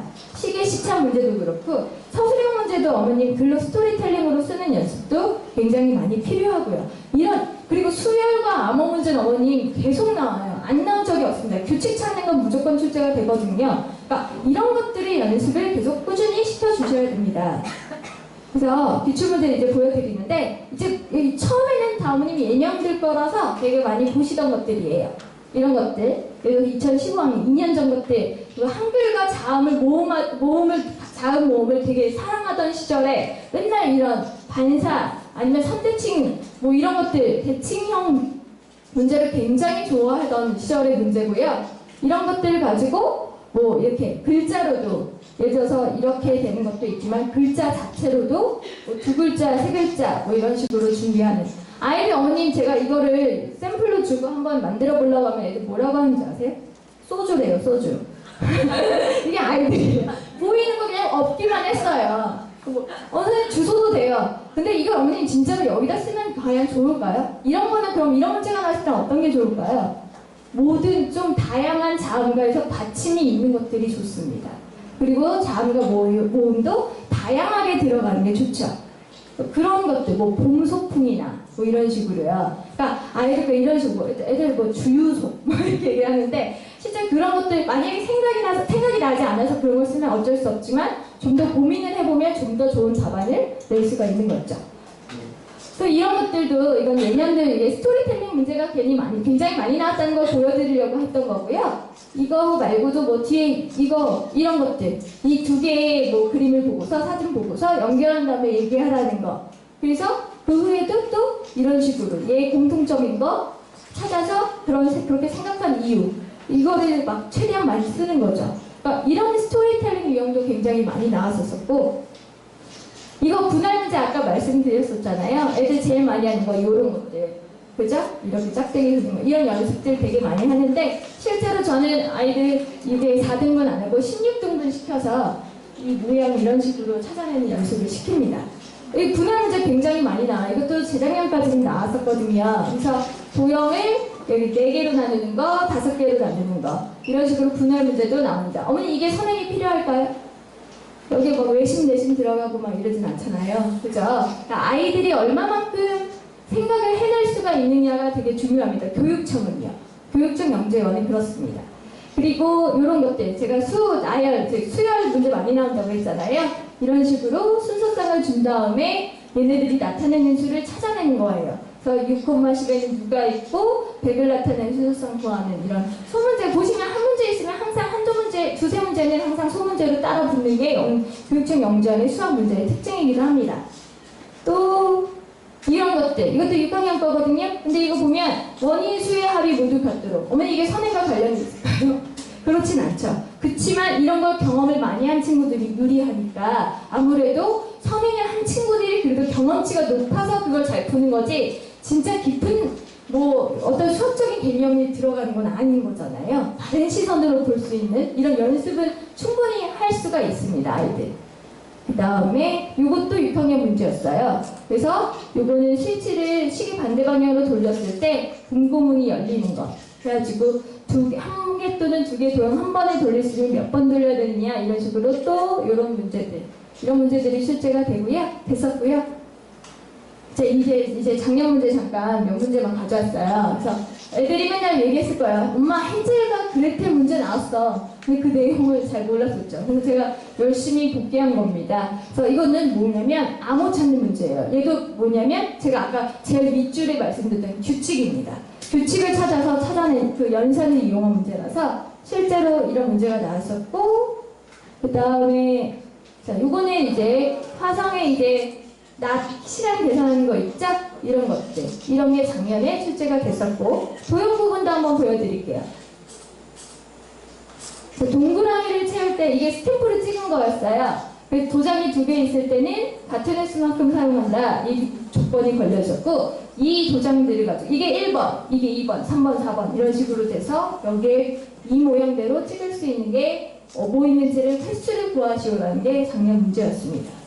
네. 여기 또 그 많은 문제, 또 다른 문제들이 있는데 그건 이제 수업 시간에서 진행이 될 예정이고요. 그래서 이걸 분석을 해본 결과 재작년 같은 경우에는 어머님 한 6문항에서 10문항 정도 그러니까 2016학년도 거는 이렇게 됐는데 언어창의 규칙성, 뭐 실험 설계하는 이런 융합형 문항이 출제가 됐었고 지능 분야별 시험지가 구별이 됐었어요. 근데 작년에는 중학교 그 영재원에서만 조금 구별이 됐었고 다 공통문항을 가져 있어서 과학이 지원을 했어도 수학 문제가 출제가 됐었습니다. 그래서 이거 같은 경우도 지금 보시면 언어창의형 문항 출제 요령이 높아졌는데 이거는 조금 지켜보셔야 되는 게 뒤에 보면 또 이제 나오는데 여기 또 규칙성, 도형의 전개도 대칭, 분할 맨날 나오고 있죠. 그리고 이거는 설계 아까 말씀드린 거. 이게 이제 다음 페이지가 작년에 이제 문제를 분석했던 결과 90분 동안 4-5문항이지만 실제로 2-3문제씩 붙었기 때문에 12문제에서 15문제 아이들이 얘기를 해줬고 언어창이나 규칙서 생활 속의 융합형 문항이 굉장히 많이 나왔어요. 그러니까 약간 실용적인 융합형 문제 있죠? 일상생활에서. 그리고 지원 분야별 시험지 구분은 됐으나 영재성 문항은 공통 문항이라 수학을 지원해서도 과학 문제가 나왔고 과학을 지원해서도 수학 문제가 나왔습니다. 저학년 친구들은요. 그리고 과학이 여기 말씀다. 요게 제일 중요한데 창의 유형 문항 출제 비율이 전년에 비해 되게 많이 낮아졌어요. 그러니까 이런 거 스토리텔링으로 이렇게 자기 의견 쓰는 게 작년에는 조금 덜 나왔어요. 그러니까 어머님들 그러면 어떻게 해야 되죠? 이 문제 해결 평가 문항 아까 전에 보였던 그 세 문제가 이런 것들이거든요. 그럼 이제 어떻게 준비를 해야 되냐면 작년과 재작년이 완전 조금 분위기가 다르죠. 그러니까 이게 매해 문제 분위기나 좀 그 기본적인 베이스는 같아도 형태가 조금 다르게 나옵니다. 그래서 이런 것들은 다 준비를 하셔야 되는 게 맞으시고요. 그러니까 그런 것들을 계속 아이들에게 수업 시간에 노출을 시켜주고 있고 이런 걸 어머님들이 염두에 두시고 댁에서도 준비를 좀 해주시는 게 좋으세요. 그래서 제가 이제 마지막으로 이제 아이들한테 좀 공부를 좀 시키려고 동기부여를 해서 제가 아이들한테 이거 겁니다, 어머님. 우선 나중에 말씀드릴게요. 기출문제로만 접근 근무. 제가 아까 말씀드렸듯이 맨날 바뀌니까요, 문제가. 그러니까 이런 거는 계속 경험을 시켜주는 이용으로는 할 수 있지만 실제로는 이것만으로 준비를 하시면 안 되는 거죠. 그리고 아까 말씀드렸듯이 융합형이 계속 나오고 있어요, 매해. 점점. 이게 점차 확대가 될 것 같고 마지막으로 어머님들이 자꾸 영재원을 자꾸 합격만으로만 보는데 실제로 아이들 공부하면서 나도 이런 걸 빨리 공부를 해야 되겠다는 동기부여가 굉장히 많이 되거든요. 그래서 아이들한테 이 과정 속의 성장이 저는 제일 중요하고 의지를 높여주는 게 제일 중요하다고 생각을 합니다. 그래서 어머님들 제가 매 아이들한테 지금 걸고 있어요, 수업 시간에 요거 어머니 아마 댁에서 애들이 라미라미 할 때가 있을 거예요. 아마 선생님이 오늘 합격하면 준대. 정말로 줍니다. 각인가사에서 주고 있습니다. 근데 제가 이렇게 말씀을 드리는데도 불구하고 합격하시면 장작하세요. 이번에 합격하시면 어머니 꼭 말씀을 주셔서 제가 아이들한테 좀 많이 나눠줄 수 있게끔 제 통장이 비어도 상관이 없습니다. 많이 합격하는 게 중요하니까. 그래서 아이들은 되게 단순해서 이거 걸면 정말 그날 수업은 완벽하게 잘 해갑니다. 그래서 매번 매 수업마다 얘기를 하고 있거든요. 그러니까 한번 어머님들 고민해 보시고 궁금하신 점 있으시면 좀 이따가 말씀을 주셨으면 상담하셨으면 좋겠습니다. 네, 감사합니다.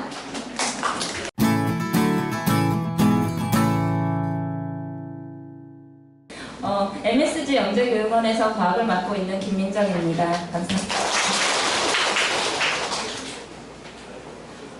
아까 부원장님께서 말씀을 하셨는데요. 아이들이 오면 왜 MSG예요? 라는 이야기를 많이 합니다. 예, 그건 제가 답을 드릴 수 있을 것 같습니다.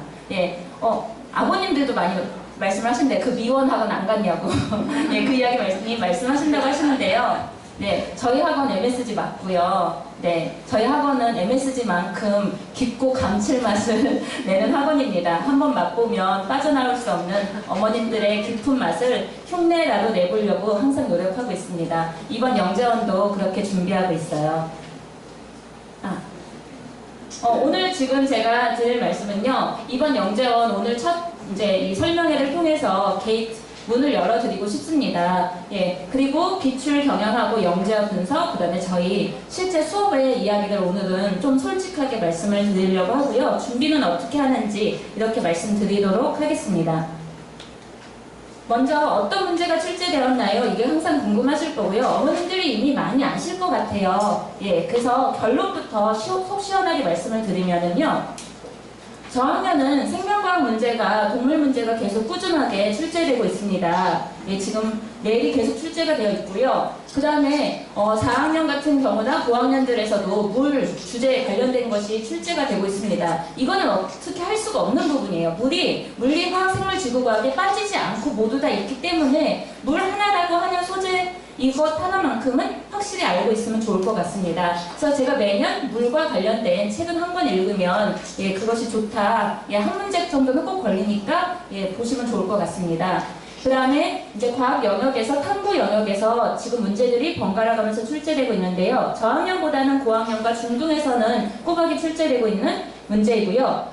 작년에 분류하기가 출제가 되었었고요. 저학년에서도요. 그 다음에 실험 설계하기와 결과 분석하기. 이건 고학년에서 많이 출제되며 발명 문제 같은 경우도 이제 저학년과 고학년에서 고르게 문제를 좀 쉽게 내거나 말을 쉽게 내는 거죠. 그 정도도 바꿔서 내고 있습니다. 그 다음에 문제를 해결하는 방법에서 해결력을 평가하거나 유창성을 평가하거나 그 다음에 이제 인과관계, 원인과 결과, 예, 원인을 분석하고 결과를 찾아낼 수 있는지 이런 것들 묻고 있고요. 이건 너무 뻔한 말씀 드리는 것 같은데요. 물리화학, 생명과학, 지구과학이 모두 다 그냥 출제가 되고 있습니다. 예, 제가 수업 시간에 한 번씩 물어보는 게 있는데요. 친구한테 갑자기 4학년 1학기 1단원 너 4학년이니까 한번 이야기해봐. 그러면 아무도 이야기를 못하는 경우가 많습니다. 한참 걸리거든요. 자기가 뭘 배웠는지는 알고 있어야 될 것 같고요. 각 학년에서 딱 8개 단원을 배우고 있습니다. 과학은요. 물, 화, 생지 모두 한 단원씩이에요. 그러니까 자기가 뭘 배웠는지 정도는 알고 준비를 하면 좋을 것 같고요. 그 다음에 이제 아까 말씀하셨듯이 융합형이 지금 늘어나고 있습니다. 예, 이건 좀 사실 어려운 부분이에요. 학교 것만 배워서는 안 되고 활용도 할 수 있어야 된다는 이야기니까요. 예, 어쨌든 지금 이 내용은요. 좀 뻔한 이야기일 수 있는데 과학 교과에서 해야 되는 것들에 대한 이야기만 지금 나오고 있습니다. 과학에서 물화생지 영역과 그 다음에 탕무력 기능이 계속 강조하고 있는 부분이기 때문에 어떻게 보면 교과서를 벗어나고 있지 않다라고 볼 수 있지만 해결하는 방법과 창의성은 아이들마다 다 달라진다는 거죠. 그러니까 영재학을 뽑는 기준이 교과서 안에 숨어 있기는 합니다. 기출문제 유형 쭉 보시면 이 문제 너무 많이 보셨을 거예요. 예, 그래서 지금 보면은 물건을 만들고 발명 유형 문제가 나왔고 그 다음에 여기에서는 왜 지금 화려한 깃털을 가지고 있는가 원인을 찾고 그것을 상상해서 답을 쓸 수 있는 그런 유형들이 나왔었고요. 그 다음에 작년 같은 문제가 이렇게 출제가 되었었는데 5가지를 선택해보기. 그래서 5가지를 잘 쓰고 나오는 것이 아니라 최상의 답을 5가지를 골라야 되는 겁니다. 예, 생각나는 거 5가지가 아니라 이건 수업 시간에도 많이 이야기를 하는데요. 10가지 이상을 생각하고 그 중에 5가지를 선택해야 되는 게 맞고요. 그 다음에 분류하기, 예, 기준을 세우는 것, 그 다음에 다른 사람들이 생각하지 못하는 것까지 생각할 수 있는 창의성 있는 그런 답안을 작성을 해야 될 것입니다. 이 문제도 많이 출제되고 많이 보셨을 문제인데요. 여기에서는 지금 3가지를 쓰시오라고 하는 문제가 나왔는데요. 이 3가지가 아이들이요 2가지에서 많이 막힙니다. 근데 어떤 친구는 5가지를 쓰는 친구도 있어요. 예, 그럼 그 친구는 분명히 좋은 답 3가지를 쓸 수 있게 될 겁니다. 그걸 풀이하는 과정은요. 문제를 처음부터 이제 과정별로 보는 겁니다. 어떤 아이들은 이 지금 문제를 풀면은요, 물이 줄줄 흘러요가 벌써 결과로 도달하게 되는데, 물이 흐르기까지의 과정을 꼼꼼하게 점검할 수 있는 그런 관찰력을 가지고 상상력을 가지고 유출을 해낸다면 5가지 이상을 충분히 쓸 수 있고요. 수업 시간에 이 정도면 답이 됐겠지 했는데 5가지, 6가지, 7가지, 8가지를 쓰면 아이들이 기겁을 합니다. 아, 내가 생각을 잘못하고 있었구나. 예, 그런 생각을 하면서 다시 폭넓게 생각할 수 있는 힘을 갖게 되고요. 이거는 재작년에 출제되었던 문제인데요. 물과 관련된 문제로 고학년에서 출제되었던 문제고 원인을 찾는 문제였습니다. 아이고. 예.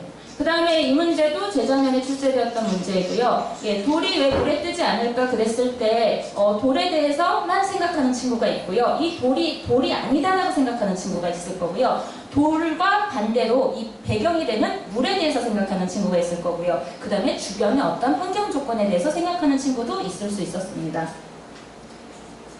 그래서 물과 관련된 문제들이 응결현상과 관련된 문제들이 지금 꾸준히 많이 나오고 있고요. 그래서 안개나 이런 것들이 있고 그 다음에 실험을 설계해라 라는 문제들이 고학년에서 출제되고 있습니다. 작년에 출제되었던 문제고요. 이거는요. 고학년에서 출제되었던 건데 왜 그럴까라고 하는 결과를 분석하는 문제였고요. 예, 결과 분석을 정확히 하고 그 다음에 좀 여기에다가 원인을 찾고 개념을 정확히 그러니까 이용할 수 있는 중학교 중등 문제도 출제되었던 문제입니다. 예. 지금 문제가 많아서 제가 좀 막 넘기고 있는데요. 작년에 출제되었던 문제도요. 같은 항아리 문제이거든요. 예. 근데 항아리 문제인데 사용하는 방법이 조금 다른 경우고 예. 밑에 항아리 같은 경우는 요즘에 많이 나오는 적정 기술에 관련된 문제로 예. 더운 지역에서 냉장고도 사용하고 있는 항아리에 관련된 문제였습니다. 그래서 이런 문제들은 상식도 많아야 될 것 같고요. 그래서 지금 융합형이 늘고 있기 때문에 학생들에게 조금 상식을 좀 키우라고 권한다면 사실 이렇게 어수선한 책들을 읽으라고는 하지 않는데 올해는 좀 상식을 키울 수 있는 과학 지식이 들어있는 책도 읽으면 도움이 될 것 같습니다. 그 다음에 최근에 이제 시사적인 문제들로 해서 지금 관련돼서 예, 올림픽에 사용할 성화봉송 적화 방법을 10가지 적어보세요. 그러면 얘는 물리 문제뿐만이 아니라 화학 문제로서도 풀 수도 있는 그런 문제들이거든요. 지구과학 문제가 될 수도 있고요. 근데 여기서 중요한 거는 10가지를 적어보세요 라고 하는 문제가 꼬박이 출제되고 있다는 겁니다. 근데 아이들 지금 수업 시간에 시켜보면은요, 보통 답을 3가지 쓰는 게 무조건 습관화되어 있어요. 근데 그걸 3가지를 5가지, 8가지, 단계적으로 10가지, 그 다음에 13가지까지 늘릴 수 있도록 좀 그거는 오늘 갑자기 너 10가지 못 써 이렇게 하면서 막 이렇게 10개도 못 쓰니 막 이렇게 하시지 마시고 조금씩 늘려갈 수 있도록 어머님께서 체계적으로 지켜봐 주셔야 될 것 같습니다. 그다음에 이것도 작년에 출제되었던 문제인데요. 사회융합형 문제들이 출제되고 있어서 예, 생활과 관련된 것과 아이디어를 접목시킬 수 있는 이런 문제들이 출제되었었습니다. 예, 사실 누구나 이런 문제들은 예, 답은 쓸 수 있거든요. 한 줄을 쓰냐 10줄을 쓰냐 이런 차이가 있을 수 있고 그 내용이 얼마나 깊이가 있느냐인데 저희는 지금 이 답을 정말 정답이 될 수 있도록 그렇게 지도하는 데 좀 힘쓰고 있습니다. 예. 두 번째로 제가 좀 빠른가요? 예, 수업 시간 내용을 말씀드리고 싶어서 기출문제는 좀 빨리 넘겼고요. 가장 궁금하신 거는 아마 이 내용일 것 같은데요. 우리 아이는 어떠냐고 많이들 물어보시는데요. 제가 수업 시간에 이제 만난 아이들한테 말하는 것이 예, 첫 시간에 영재가 되려면 높은 지적 능력이 있어야 되고 과제 집착력이 있어야 되고 창의성이 있어야 된다라는 이야기를 합니다. 예, 본인들의 지적 능력에 대해서는 공부를 많이 했다라고 생각할 수도 있고 우리 부모님을 믿는 그런 경우도 있는데요. 제가 친구들한테 하나 딱 부탁하는 건 가운데 있는 과제 집착력입니다. 예, 영재원을 대비하면서요. 집착력을 갖고 준비한 친구들은 좋은 결과를 갖고요. 학원에 가방을 들고 그냥 왔다 갔다 하는 친구들도 있어요. 근데 저도 동기부여를 시키고 그 친구가 집착력을 가질 수 있도록 노력을 하지만 친구들이 잘 할 수 있도록 가정에서도 같이 격려를 많이 해주셨으면 좋겠습니다. 예, 그 다음에 저는 수업 시간에 수업을 통해서 창의성을 키우고 문제 해결력을 키우는 수업을 하려고 준비를 하고 있고요. 수업 시간에 만나는 아이들 유형입니다. 성인 진도가 많이 된 친구들도 있고요. 정교성이 높은 친구도 있고요. 독서량이 정말 많은 친구들도 있습니다. 그리고 신속하고 빠르고 직관력이 높은 친구도 있고요. 독창성이 높은 친구도 있습니다. 이만하면 훌륭한 영재라고 볼 수 있겠죠. 예, 혹시 이제 우리 아이가 이 중에 어디에 들어가는지 한번 생각해 보시면 지금 생각이 떠오르시죠?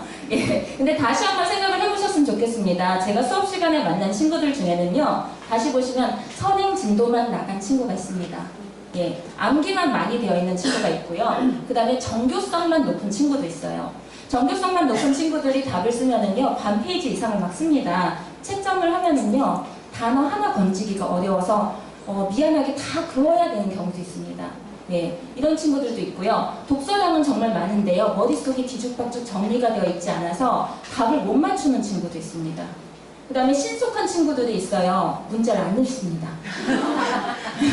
그래서 예, 다른 자기가 생각나는 것 첫 번에 딱 나는 것을 정말 빠르게 다 적습니다. 예, 그리고 만족하고 됐다 하고서 놉니다.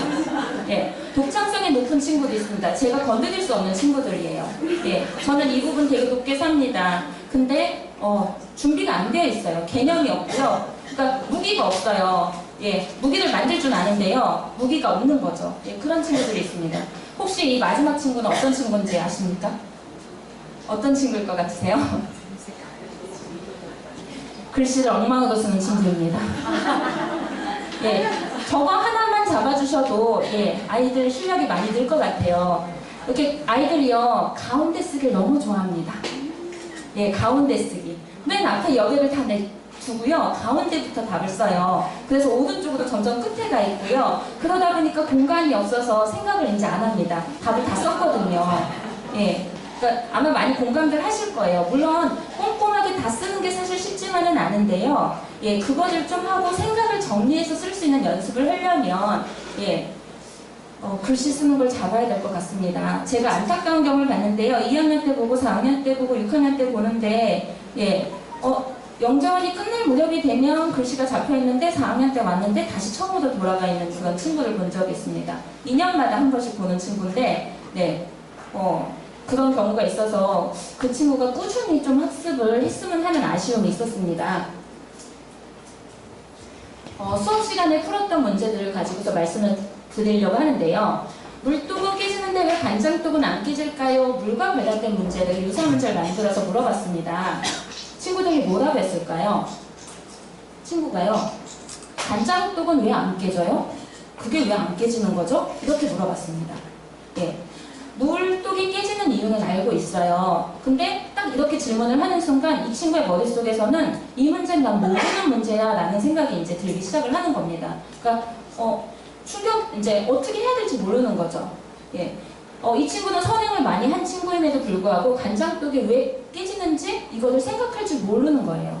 그러니까 이 부분 물독이 깨지는 이유는 줄줄이 쓸 수 있는데요. 조금 적용을 했을 때 당연한 것을 이제 접목시키지 못하는 것. 예, 그런 친구들이 있었습니다. 그러면 이런 문제를 풀 때는 간장독은 안 깨질까요가 아니라 문제를 다시 보라고 합니다. 그럼 이 문제를 다시 보면 물어보고 있는 것이 뭐냐면요. 물은 왜 깨질까를 묻고 있습니다. 그 다음에 간장은 물과 왜 다른가? 예, 그걸 묻고 있는 거예요. 그렇게 쓰면 답이 나옵니다. 다만 그렇게 정리하는 것, 생각을 뽑아내는 게 쉽지 않아서 그렇고요. 그 다음에 이제 아이들이 충격받는 문제가 하나 있는데 이게 지금 2학년 친구들부터 계속 교육을 해와서 조금 나아지긴 했는데요.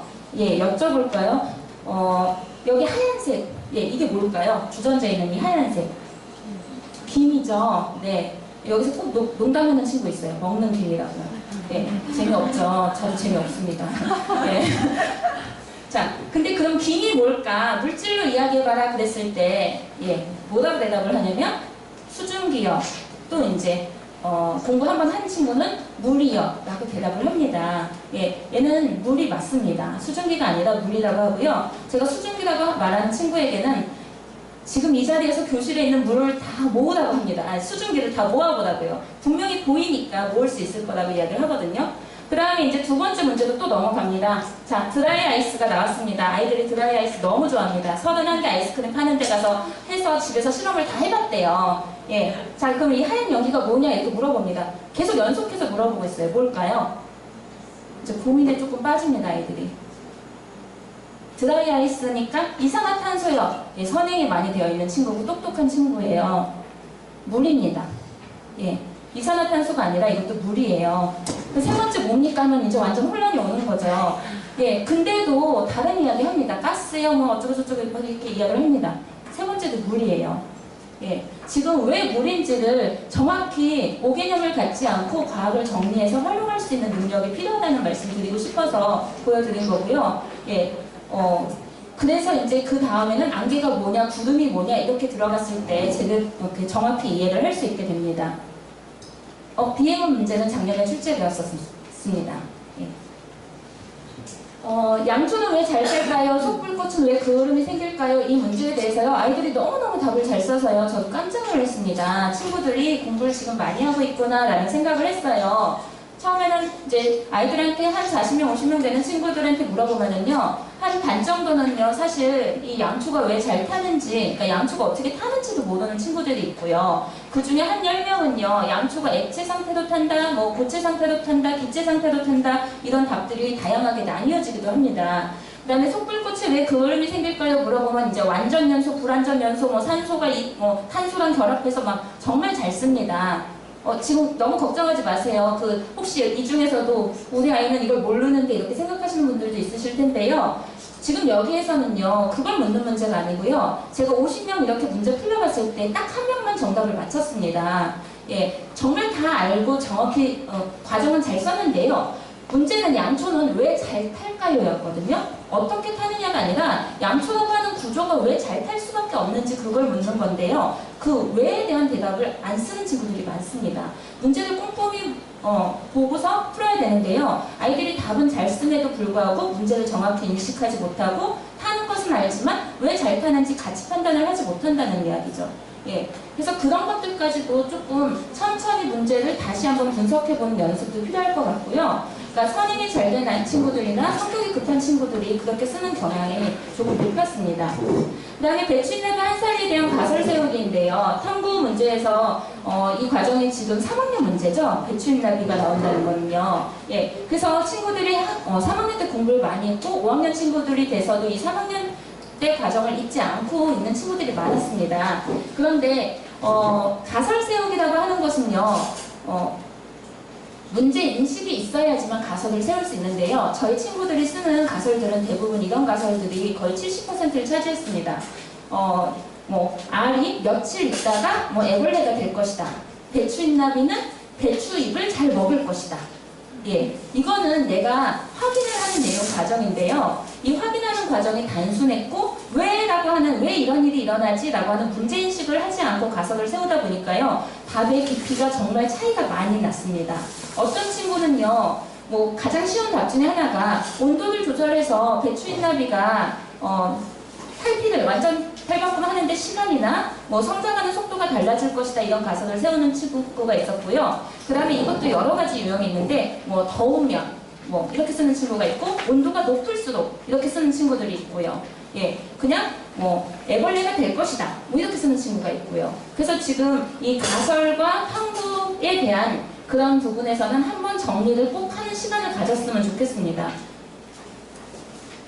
예. 그래서 지금 저희 친구들이 이렇게 수업을 하고 있는데요. 예, 어머님들께서 가정에서 조금 공부를 도와주신다면 문제를 정말 천천히 읽고 답을 쓰고 그 다음에 풀었던 문제도 좀 반복해서 풀 수 있는 그런 시간을 주셨으면 좋겠고요. 예, 학원에서 쓴 답도 집에 가서 다시 한번 작성해보라고 해주시면 좀 도움이 될 것 같습니다.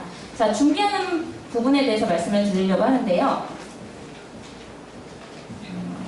시간이 많이 돼서 제가 좀 빨리 말씀을 드리도록 할게요. 작년에도 물어보셨던 건데 올해는 좀 구체적으로 답변을 드리려고 노력을 했습니다. 교실에서 만난 우리 아이들이 아까 이런 친구들이 많다고 했잖아요. 예, 선행 진도가 많이 나간 친구들에게는 저는 우선 생명과 지구과학과 관련된 책을 조금 더 읽었으면 좋겠습니다. 왜냐면 생명과학과 지구과학에서는 좀 상식적인 부분들이 많이 나오고 물리와 화학이 적용된 부분들이 많습니다. 그 다음에 상식이 담긴 독서들 읽어두면 좋을 것 같고요. 그 다음에 정교성이 높은 친구들은요, 내가 용어를 정말 정확히 사용하고 있는지, 꾸밈만 쓰고 있는 것은 아닌지, 서술만 하고 있는 것은 아닌지 검토를 꼭 했으면 좋겠습니다. 그래서 용어를 정확히 정의하기, 이거 연습을 좀 하고 그게 정말 내 답이 맞는지 검토를 꼭 해봤으면 좋겠고요. 독서량이 많은 친구는 영역별 정리가 꼭 필요합니다. 예, 머릿속에 책이, 도서관에 있는 책이 다 쏟아져 있는 듯한 그런 모습들을 많이 보거든요. 책꽂이에 다시 정리해서 분류할 수 있는 그런 시간을 갖게 해주시고요. 독서량이 많은 친구들이, 어머님들께서 또 그러니까 막 이렇게, 학년 선행을 정말 막 빠르게 막 시키시기도 하고 문제집을 정말 빨리 풀리시기도 하시거든요. 근데 문제집 풀리시거나 그러셨을 때, 다시 한 학기씩 풀리신다면 머릿속에 다시 또 뒤죽박죽 돼요. 예, 그러니까 물리면 물리, 화학이면 화학 이런 것들 구별하면서 풀 수 있게 해주시면 정리가 될 것 같습니다. 신속하고 빠른 우리 직관력이 높은 이런 친구들에게는요. 단어 중심의 밑줄치기를 했으면 좋겠고요. 과학은 문장을 묻는 것이 아니라 단어 하나마다 답이 달라질 수 있거든요. 그래서 단어를 체크하게 해주시고 그 원리와 원인을 한번 다시 분석하는 연습이 필요할 것 같습니다.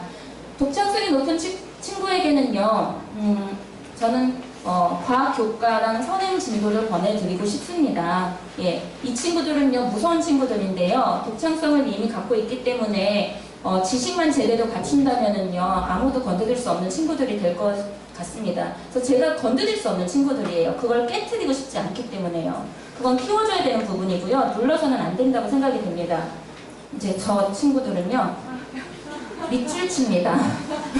예, 제가 6학년도 밑줄을 쳐준 적이 있습니다. 도저히 안 돼서. 예, 그래서 밑줄 쳐줄까? 예, 아이가 밑줄 쳐달라고 해서 밑줄 쳤거든요. 예, 밑줄 쳐서 쓰는 연습을 하는데요. 이왕이면 밑줄이 보인다 생각하고, 그렇게 쓰는 연습을 좀 하면 좋을 것 같습니다. 아마 이 부분이 50%는 차지할 거라고 생각이 됩니다. 저것만 늘려도요, 유창성이나 이런 것들 충분히 많아지게 됩니다. 이 문제는 작년에도 많이 물어보셨는데요. 어떤 문제지 고르냐 물어보시면은요. 지식이 풍부한 친구라면은요. 시중에 가시면 영재성 검사 문제들 많습니다. 그래서 영재성 검사 문제를 풀게 해주시고요. 과학 지식이 필요하다면 창의 사고력 과학이나 창의 탐구력 과학이라고 써있는 그런 문제들 구입하시면은 아마 정리가 좀 될 수 있을 것 같습니다. 집에서 뭘 더 시키고 싶으신 것 같으세요? 항상.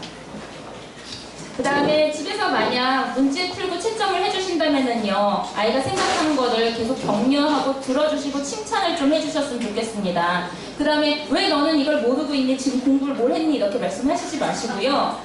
예, 차라리 시간이 없을 경우에는요, 답지를 펴주시고요. 그냥 보고 쓰게 해주세요. 예, 이거는 급해서 그렇습니다. 근데 대신에 그대로 쓰지 말고요. 뭐라도 자기 아이디어 하나라도 더 덧붙여서 쓰려 해주시면 됩니다. 그러니까 하나, 두 개 이렇게 늘려갈 수 있도록만 해주시면 되고요. 그냥 빨리 그냥 보고 쓰는 게 맞습니다. 왜냐면 그 내용들이 기본 상식적인 모범 답안들이거든요. 뻔한 답안들이 많아요. 그러니까 그거는 암기처럼 시켜서 준비시켜 주시면 좋을 것 같고, 대신에 다음에는 그렇게 하시면 안 됩니다.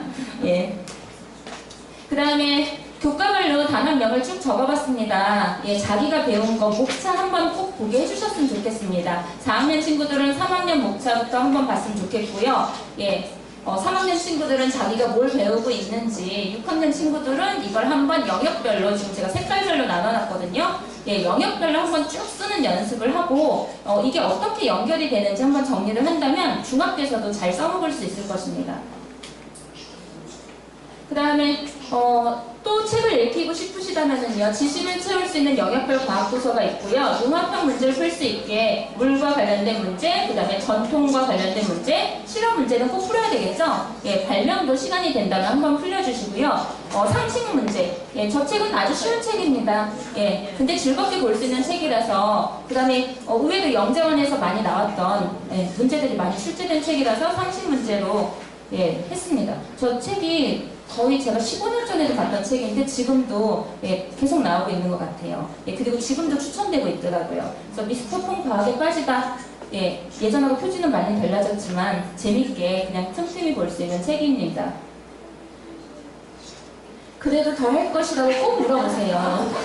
뭐 없냐고. 네. 과제 집착력이 높아야 됩니다. 그래서 예, 어머님들의 과제 집착력이 아이들에게도 예, 스트레스 없이 흡수되었으면 좋겠고요. 대답은 MSG 영재교육원에 예, 보내주시면 좋을 것 같습니다. 더 할 것이 있다면 저희 영재교육원에 보내주시면 좋을 것 같고요.